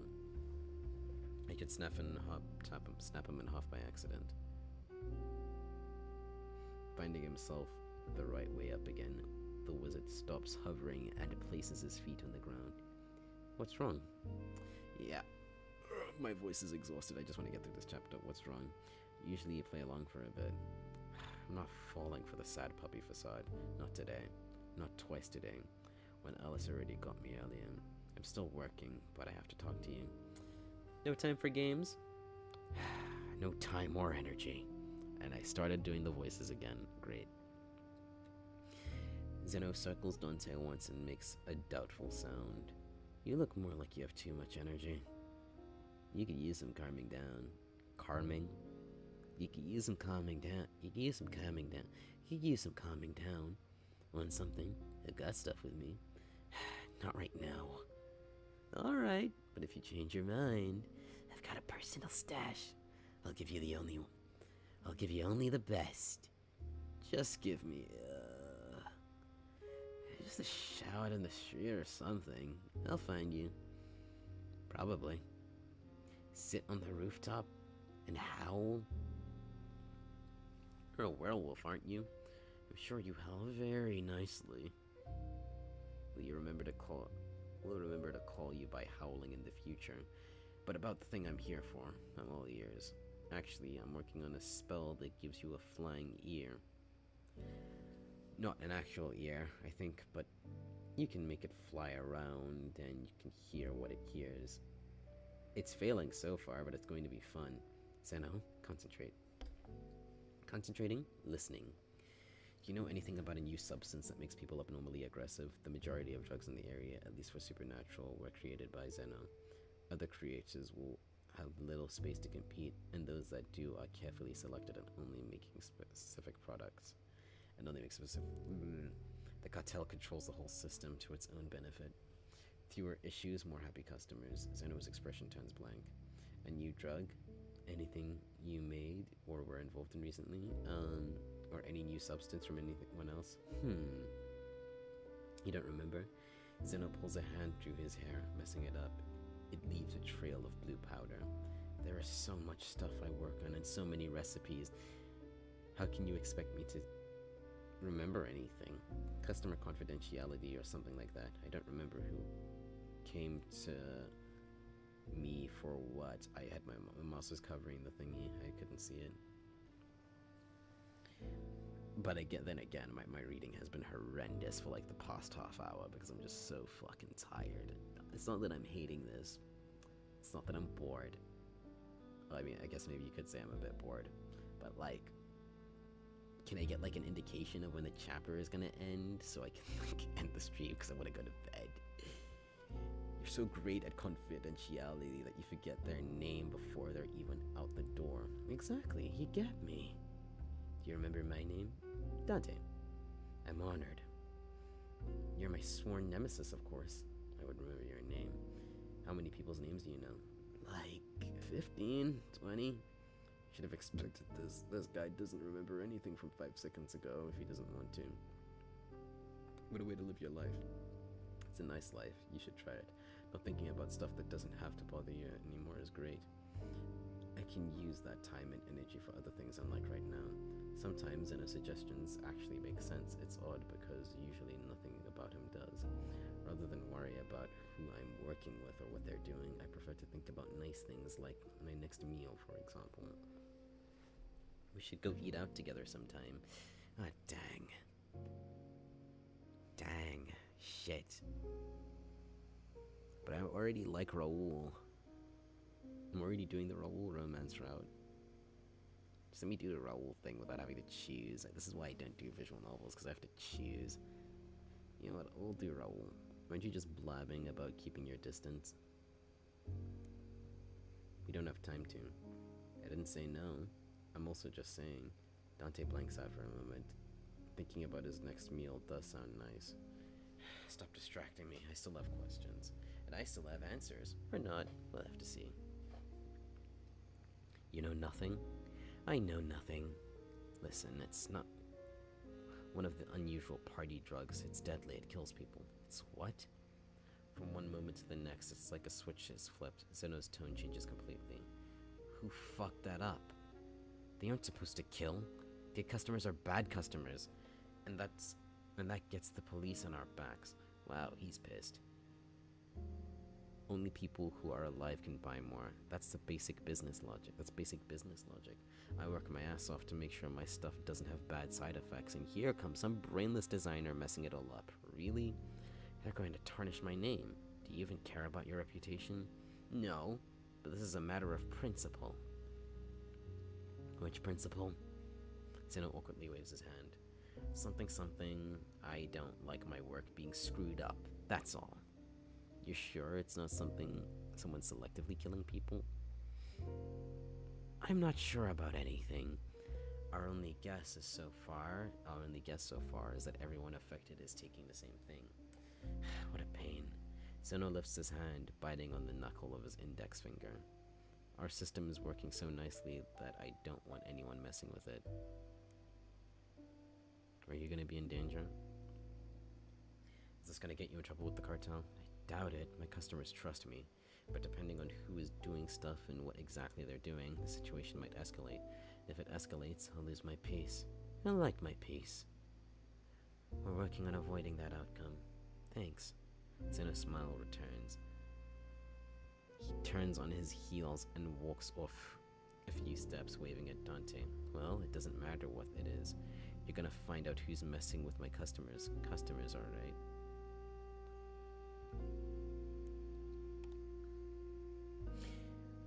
Well, it doesn't matter what it is. You're gonna find out who's messing with my customers. Customers, alright.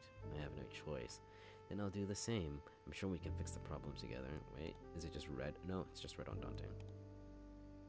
Dante, see you again soon. Next time, let's have something to show in your for this case. Let's have something to show for this case. Zeno does a little hop and lands in midair again, quickly taking up to another roof where he vanishes out of sight. You say that, but you're not gonna remember, are you? I can't tell if he's a genius or an idiot. At least he managed to find Zeno and hear what he has to say. But I'd have liked something more useful. This whole time has been a waste. It doesn't help his mood. Dante rubs his hands over his face. Whatever, I did my work. Raoul should be waiting for me. Time to finish up for today. It takes a moment for Dante to find his way, but soon he's walking down another alley to get to the bar. Please be over, fudge. No. With the night ending, people are starting to return home, if they have one. Tired yawns, drunk ramblings, and happy hollering can be heard, though Dante takes the quietest streets on purpose to avoid them. It always helps, but only so much. Even the back alleys have other people in them. Dante quickens his pace, listening despite himself for any surly remarks or angry slurred muttering. He'd never been the type to ignore rowdy drunks. They didn't ignore him either, which had been a blessing at least until Orion caught on.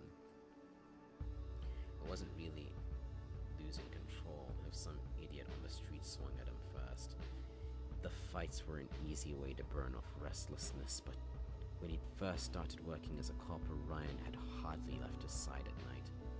He used to drag Dante away from the busiest streets, repeating over and over like a broken record, a very annoying one, for Dante to just ignore them.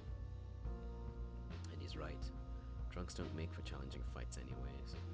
They're a waste of time. They're a waste of his time. Yeah, no, but I did learn in self-defense class, never, ever, ever engage in a fight with someone who's under the influence, because the shit that they're capable of, sure, they may not have all their senses there, but like, the shit that them Donnies are willing to do, he's insane. He's good at it by now, ignoring them, not jumping at every chance. That doesn't mean that he doesn't want to fight. Damn vampire. I should see if he'll fight me again soon. Orion is not to be underestimated as an enemy, which is why Dante has been trying to rile him up since day one. He'd only managed to bait him once by bringing up Alice. Dante hadn't liked what happened after that, but the end result was positive. Orion had agreed he needed an outlet, so they'd started sparring here and there. Not half as often as Dante would like, but it's better than nothing. I'm going insane. Everything tonight is just messing with me on purpose. Fucking work. Fucking case no one cares about except for Orion and some higher-ups. I've never even seen it. I've never even seen before. But my English is so bad I can't think straight. I just can't stop thinking about Raoul and how he looks at me. It's right. When he has the thought that someone stumbles into Dante's path. Watch where you're fucking well. Is it Cersei? Dante flares up, the alcohol stench coming off the man. Okay, no, it's not Cersei. So bad that it itches his nose. The man jolts away from left to right. He's muttering something under his breath, but as he raises his head, the murmur grows louder. It's incomprehensible nonsense. Half syllables that are connected in no particular order. More sounds and words. They tumble over each other as the man's face distorts, veins bulging out and eyes wide open. He screams a bestial cry as he raises a fist, swinging it towards Dante wildly. Bastard, you picking a fight right now? Dante tries not to focus on the light buried under the anger of his words. He catches a fist and is surprisingly heavy for a man with such a thin build and throws a punch right back. It connects hard enough that he can hear a crack. He expects the man either to back off, surprised by the resistance, or just keep swinging. What he doesn't expect is how the man turns, not at all hitting whoever just broke. He bares his teeth, ready to bite right into Dante's hand. He's under the influence. Dante pulls back his right hand, using the other to grab the man by the hair, swinging him around against the wall. There's a dull thud, and the man slumps down. Ah, shit, come on, seriously? Dante groans. The man is not strictly human. Under the alcohol and the scent of other supernaturals, he smells like a wizard. Sadly, him being a wizard doesn't exactly fix his human frailty. And as Dante strains his ears, he can't hear him breathing anymore. Shit. The desire to ignore the situation is strong. If he's just killed the man, then that's going to become a giant mess. The guilt doesn't quite settle in. There's too many other emotions taking up all the space. But he knows that Orion wouldn't leave. Neither would Raoul. He is neither of them, but he won't be able to look them in the eye if he does take care of this. Dante kneels in front of the body, quickly checking the man's situation. The impact against the wall was not bad enough to kill a person. The punch before was worse, and even that appeared to have only broken the man's nose, doing no further damage. No, the man shouldn't be dead, but here he is. Ah, what the fuck? Throws a punch at me first, and he has the audacity to die in front of me? Son of a bitch. Wait.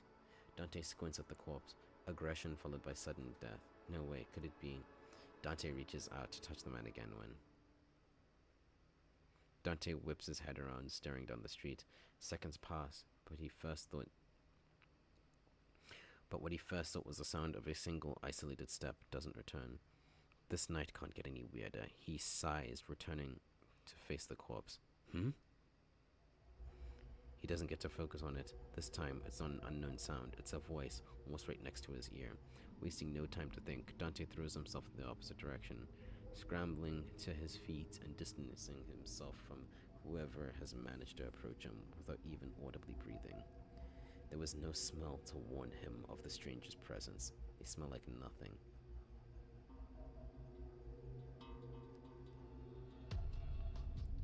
Damn, this guy has aura. They're just suddenly there, looking at the dead person, turning attention towards Dante. He knows the stranger's looking at him without seeing their eyes. Ice seeps through his veins, an almost physical sensation, as it steals his breath away. When the hooded figure straightens, their clothes rustle, but that's the only sound around them. This person is the old clothes he's wearing don't belong to Northern Haven or even this country. He stands out, and not in a good or bad way. It's the same way you'd notice an adult amongst children. There's something overpowering about him to the point that it feels like a single flick of the stranger's finger could end a life. His sheer presence is enough to make Dante freeze up in terror. Shit! Even just his gaze is terrifying. Part of Dante wants to run away, or at the very least lower his head and not be noticed. Another part of him thinks differently. How fascinating. I've never met anyone like this. He doesn't like to bow down. Not even when he's as intimidating as he is now. Not even when he's as intimidated as he is now. The different sides of him pull in opposite directions, ultimately rendering him completely emotionless. Fight until the hierarchy is established. There is no surrender. A hellhound does not lower their head to someone who does not earn their submission. Submit because a fight is not necessary, this person being a creature far above him. It's stupid not to understand this, and accepting another's strength is not shameful. His human side, quiet till now, chimes in. When you see someone scary, isn't it better to run? What do you know about this one state? The hooded man talks, interrupting his thoughts. His voice sends shivers right down Dante's spine. It's not a request, it's an order he has to answer. He doesn't try to fight, at least there is no reason to. I don't know them. Dante's voice is shaking. He swallows heavily, puts a hand on his throat, forcing himself to calm down. He will not stutter from fear like a helpless pup. But they might be one of several deaths caused by the same thing. That man hums. After a moment of contemplation, he moves closer. The closer he gets, the more Dante wants to leave. What is he? I've never met anyone or anything like this before. What is he? What is he doing here? man towers over Dante. When they stand in front of each other, there's a pair of eyes shining under the hood, staring right into him. Caused by what? At this point, it's getting harder to breathe. Dante's instinct is screaming, run away or lower your head. Stop looking, stop risking his anger, stop risking your life. I'm not going to run away. Fear is choking his throat, but Dante doesn't move his eyes away out of sheer stubbornness. He has run away too often. He's had enough of it, even in the face of potential death. You're not running away? The eyes under the hood narrow. Dangerous. Oh, he's looking at me when I'm making the decision. Stay, he's not threatening. The thought of his hand on your shoulder is steadying him. Dante forces himself to assess the situation as objectively as possible. The stranger isn't threatening him, not at all. Neither his aura nor what's visible of his facial expression is an act of deliberate intimidation. The stranger is terrifying to stand across from him, but he's not made any move to attack. This is his supernatural aura pushing others down, not a conscious act. He's just asking a question. A prey runs, gets hunted. Stand your ground, don't give in. It's hard to hold eye contact with the man, but the longer Dante does, the more fascinating his eyes get. He's old, very old. His eyes are not a lake, they're an ocean. Calm right now, but the waves can build up high. There's no desire inside them and no threat. All the man is doing is looking down at a curious thing he encountered and giving it his attention for a few seconds. Breathless seconds pass. Then the man leans back again and the pressure vanishes enough for Dante to inhale. Little things like you usually run when I get close. You're not. How quirky. What are you calling quirky? Continue with your night, young hellhound. Don't forget to... With that, the hooded man's attention span appears emptied. He turns his head up to the sky, pausing for a second. Then he walks off, odd clothes rustling softly with every step. By the time Dante manages to snap out of it, he's gone. Who was that? Someone like him would stand out everywhere. How was it that the whole city's not talking about him yet? Not to mention, he knew what I was. It's impossible to tell the difference between a werewolf and a hellhound by scent alone. Did my reaction give it away? What else? And the fear is gone. There's nothing...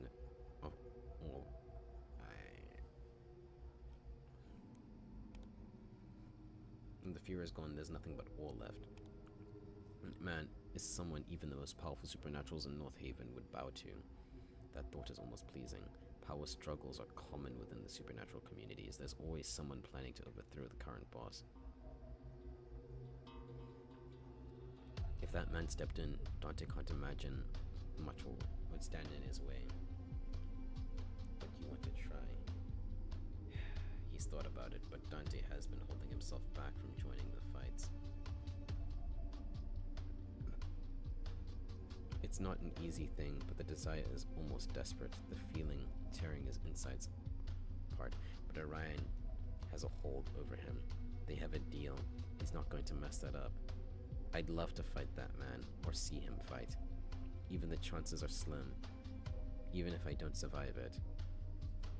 His body yearns for something he can't quite grasp. He pushes the... That's why they're called hellhounds, because they like violence. Stop that. Dante shakes himself. Hello. Dante shakes himself. I'm not a pup anymore. No more self-destructive urges. The man is gone, and it's best not to think about him. If he does think too much about him, you might just try follow him. Dante shakes his head. Back to work. There's still a corpse on the ground. Pushing away all stray thoughts, he approaches the body. I want this chapter to end so badly. It's gone on for so long. Dante checks the man from head to toe one more time. The distraction helps. Looking at him now, Dante finally understands what Orion meant about knowing a victim if he saw one. The skin of the corpse has developed thin cracks in the short time since he collapsed. It feels hard, as if the whole body surface has hardened. Well, that was my roommate, by the way. Well, at least it looks like it wasn't my fault. That's something. The cracks have the slightest discoloration, but that's about it. He he can still move the corpse's joints, so whatever has happened is mostly superficial. What the organs look like, he couldn't say. I've seen people's insides before, but I don't exactly have an interest in them. That's a job for pathology. I'll have to get someone from the station to fetch the body. Sadly, he doesn't have a phone. They're giant brick-shaped things, unwieldy and inconvenient to carry around. Raoul keeps one on him, but he's not here. He does, in theory, have a pager, but that's exactly where it always is, on his desk at the back of the station. He just really hates that thing. Contacting the station is what Raoul is for, right? Still, there's no way he's going to carry a corpse on his back, so he has to inform someone. Time to wake some people up. There's enough houses around. He just has to sniff out a supernatural household, then ring enough until he can tell someone to call the station. End the chapter, please. So Annoyance can fight against the power of a police badge. The poor couple Dante woke up wasn't happy, but neither was he, so they made the phone call obediently enough. Having gotten confirmation that someone was coming, Dante decided that his day was over. The couple will make sure no one steals the corpse. The bar is still open. When Dante enters, there's a handful of people sitting here and there. The Golden Cat is his favorite bar. It's a cozy place recruited by both by supernaturals and humans in the know, which is perfect for enjoying a beer after a long day or night of work. A bit farther inside, Raoul is already waiting for him, sitting with two people Dante recognizes. Guess it's good that he had company while he was waiting. Halfway decent company, even. You can consider Edgar good company for Raoul. They're both decent people with morals and all that. Cersei, probably not so much. Finally! God damn, we're meeting the others. The bar isn't that big, so they noticed him the moment he enters. Dante feels Cersei's eyes on him and involuntarily rubs over his arm, where the hairs start standing up. He takes a breath to calm himself. Nothing happened. Dante stops at the bar to order a drink first. He can hear Cersei talking about him. Is he avoiding me? I haven't thought of a voice for Cersei. I'll think of one when I actually do her part later, maybe next week. I think he can hear you. Yes, that was the point. He ignores her for now, reaching to pet the freaking cat and something. There's no history thing for that.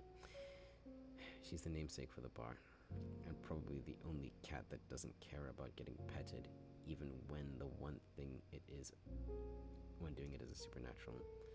Cinna purrs as she strokes. Oh, the cat's name is Cinna. That's nice.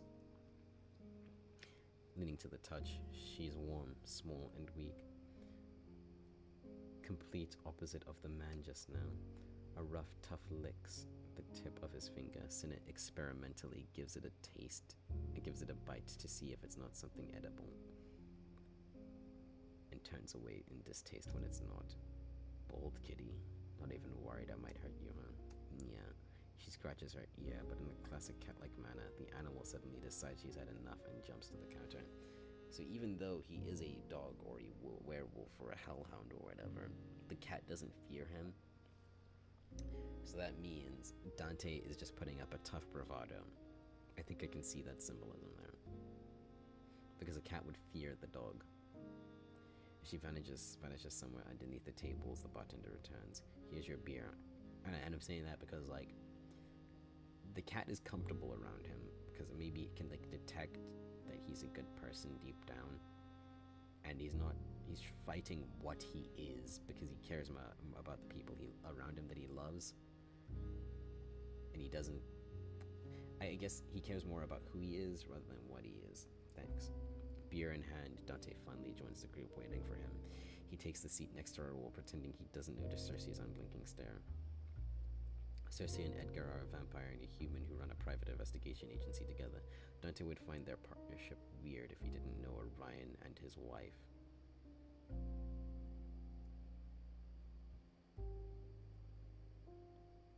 Is Orion married?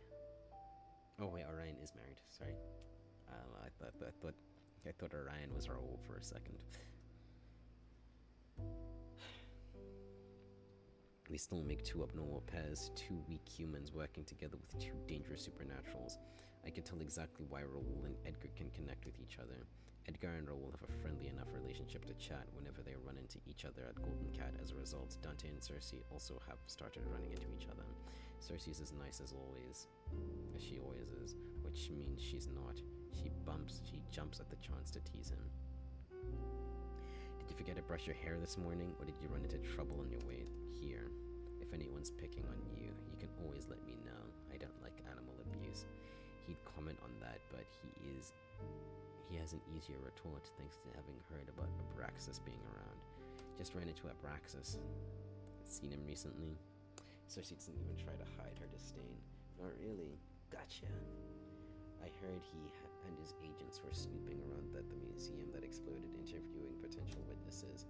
Guess they'll be wandering all around the city till that's sorted, keeping an eye on things, so they both don't fuck with Abraxas, okay? Ugh. If you haven't run into him yet, I'm sure you will a lot. Having gotten the reaction he wanted from her, Dante's focus shifts to what she might actually know. There's always something interesting happening at SSF when SSF gets involved. The SSF was Supernatural Secrecy Force. It's not like the others. It's an international security and intelligence agency tasked with ensuring that the existence of supernaturals doesn't come to light. Abraxas is the captain of the SSF's North Haven branch. Dante doesn't even care too much about them. They don't get involved with the police unless there's a problem, so they've never bothered him. Even when Abraxas doesn't visit the station, it's got nothing to do with Dante. But that doesn't mean that he doesn't find their work interesting. It's entertainment, at least. I heard anything about that though? Cersei shrugs. Her disinterest would be believable if she didn't rattle off the next couple of sentences so quickly, making it obvious she's trying to change the subject. Not sure what you're asking me for. I haven't got a clue what they're up to, and speaking from experience, it's best it stays that way. Actually, why do you even care? Aren't the SSF and the police supposed to stay out of each other's business as much as they can? Unless it's related to whatever the two of you are working on. Raoul wouldn't tell us anything, but maybe you will. Raoul takes a sip of his beer the same way he sips his coffee when Dante is talking nonsense. You didn't give me the chance to say anything? As if you would have told me the truth if I did. Cersei stares Dante down. He holds back the urge to comment that if she had shared a story of her own, he'd be more inclined to talk. Well, since you asked so nicely, no. You suck. I don't. That's your job. Haha. Vampire racism. Next to them, Edgar fidgets nervously, then interrupts them carefully. Okay, well, you two look busy, and we're in desperate need of a drink. We'll leave you to it.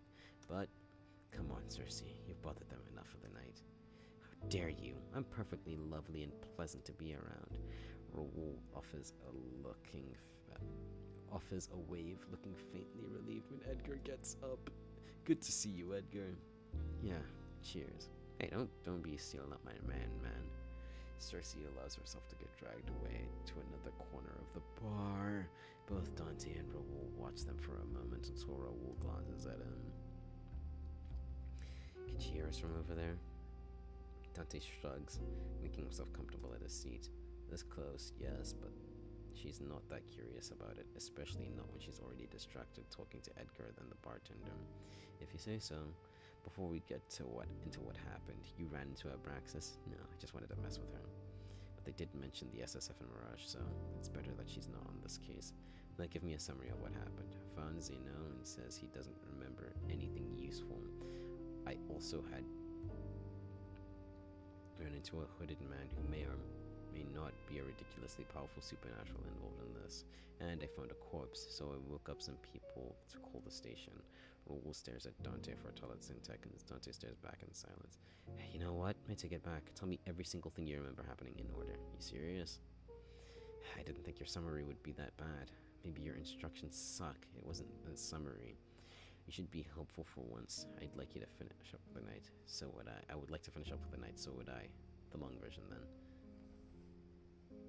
Please, release me. Release me. Release me. Just end the fucking chapter. God damn. I think they do this in nights then, right? Maybe I just chose a really bad time to do this. Nah. Partway through his retelling, Raoul starts to frown. Now he's tapping the table, eyes closed in thought. Dante waits, letting him sort out whatever's going on through his head. Do I get another drink while he's thinking? Oh, done. Before we talk more about this, I have 2 questions for you. So many questions today. That is sadly part of our job. Number 1, putting aside whether Zeno is actually involved in putting aside whether the relationship you two have, do you believe when he says he doesn't remember anything about a new drug?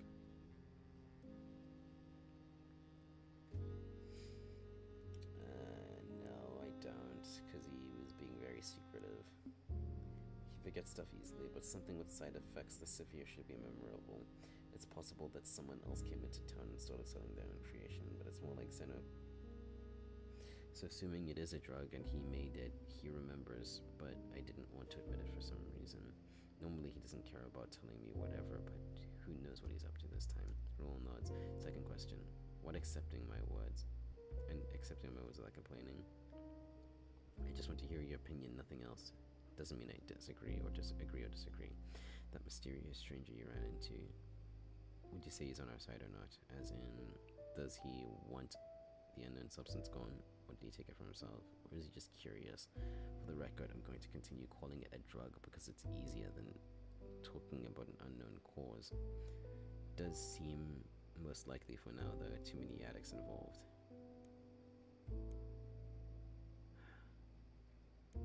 I think he wants to say, I forgot what he freaking said. Does history only go back for this conversation? No. Okay, so I can't remember what the guy said. He wants the same thing we do. There was something like a feeling that the fact that someone had died bothered him, at least in the tiniest bit.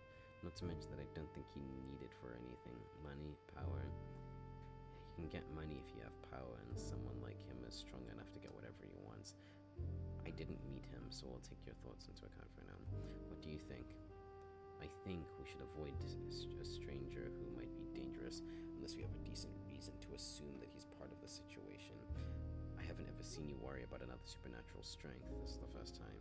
I don't think we want to run into him again. Dante both agrees and disagrees with that. As for Zeno, maybe he doesn't remember anything, but he knows something.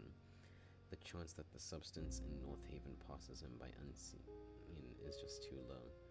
It's not like Zeno who filters It's not like Zeno filters who he works with. If you got money and time, he'll take the job. I'd start by tracking down more dealers. If this is a drug, someone has to be selling it. Don't I get a say in this? You do. I've said what I would do. What about you? How do you think we should approach this?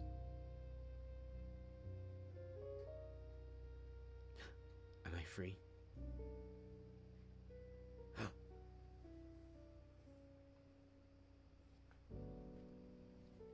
I'm free. I'm free. Oh God. I'm joining the Discord though. I really like this game. Look, I know. I was getting really pissy about it, but that's literally only because it's like past midnight already.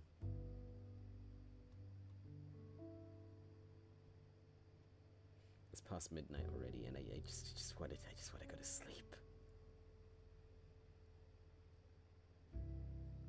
But then again, probably just gonna goof off and like read manga to myself when I go to bed. But yeah, I just want to be doing literally anything else because it's late. So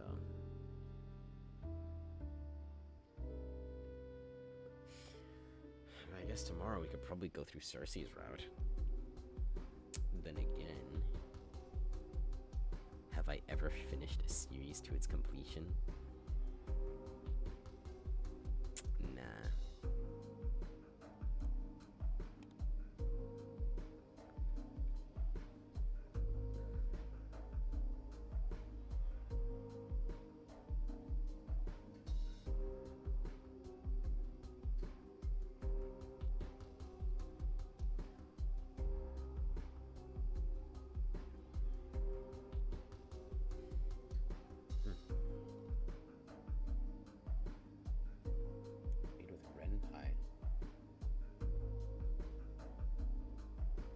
RenPy. Okay, no, I understand. That's why I saw Python. Oh yeah, that was Burn the Midnight Oil. God damn. I'm excited to see what happens next in this shit. I guess we will be doing Cersei's route later, maybe like later today or something. I'll try to stream a bit earlier, not like 10, not at 10 a.m., not 10 p.m., sorry. I think I'll probably stream at like 9-ish, or maybe even 8 or 7.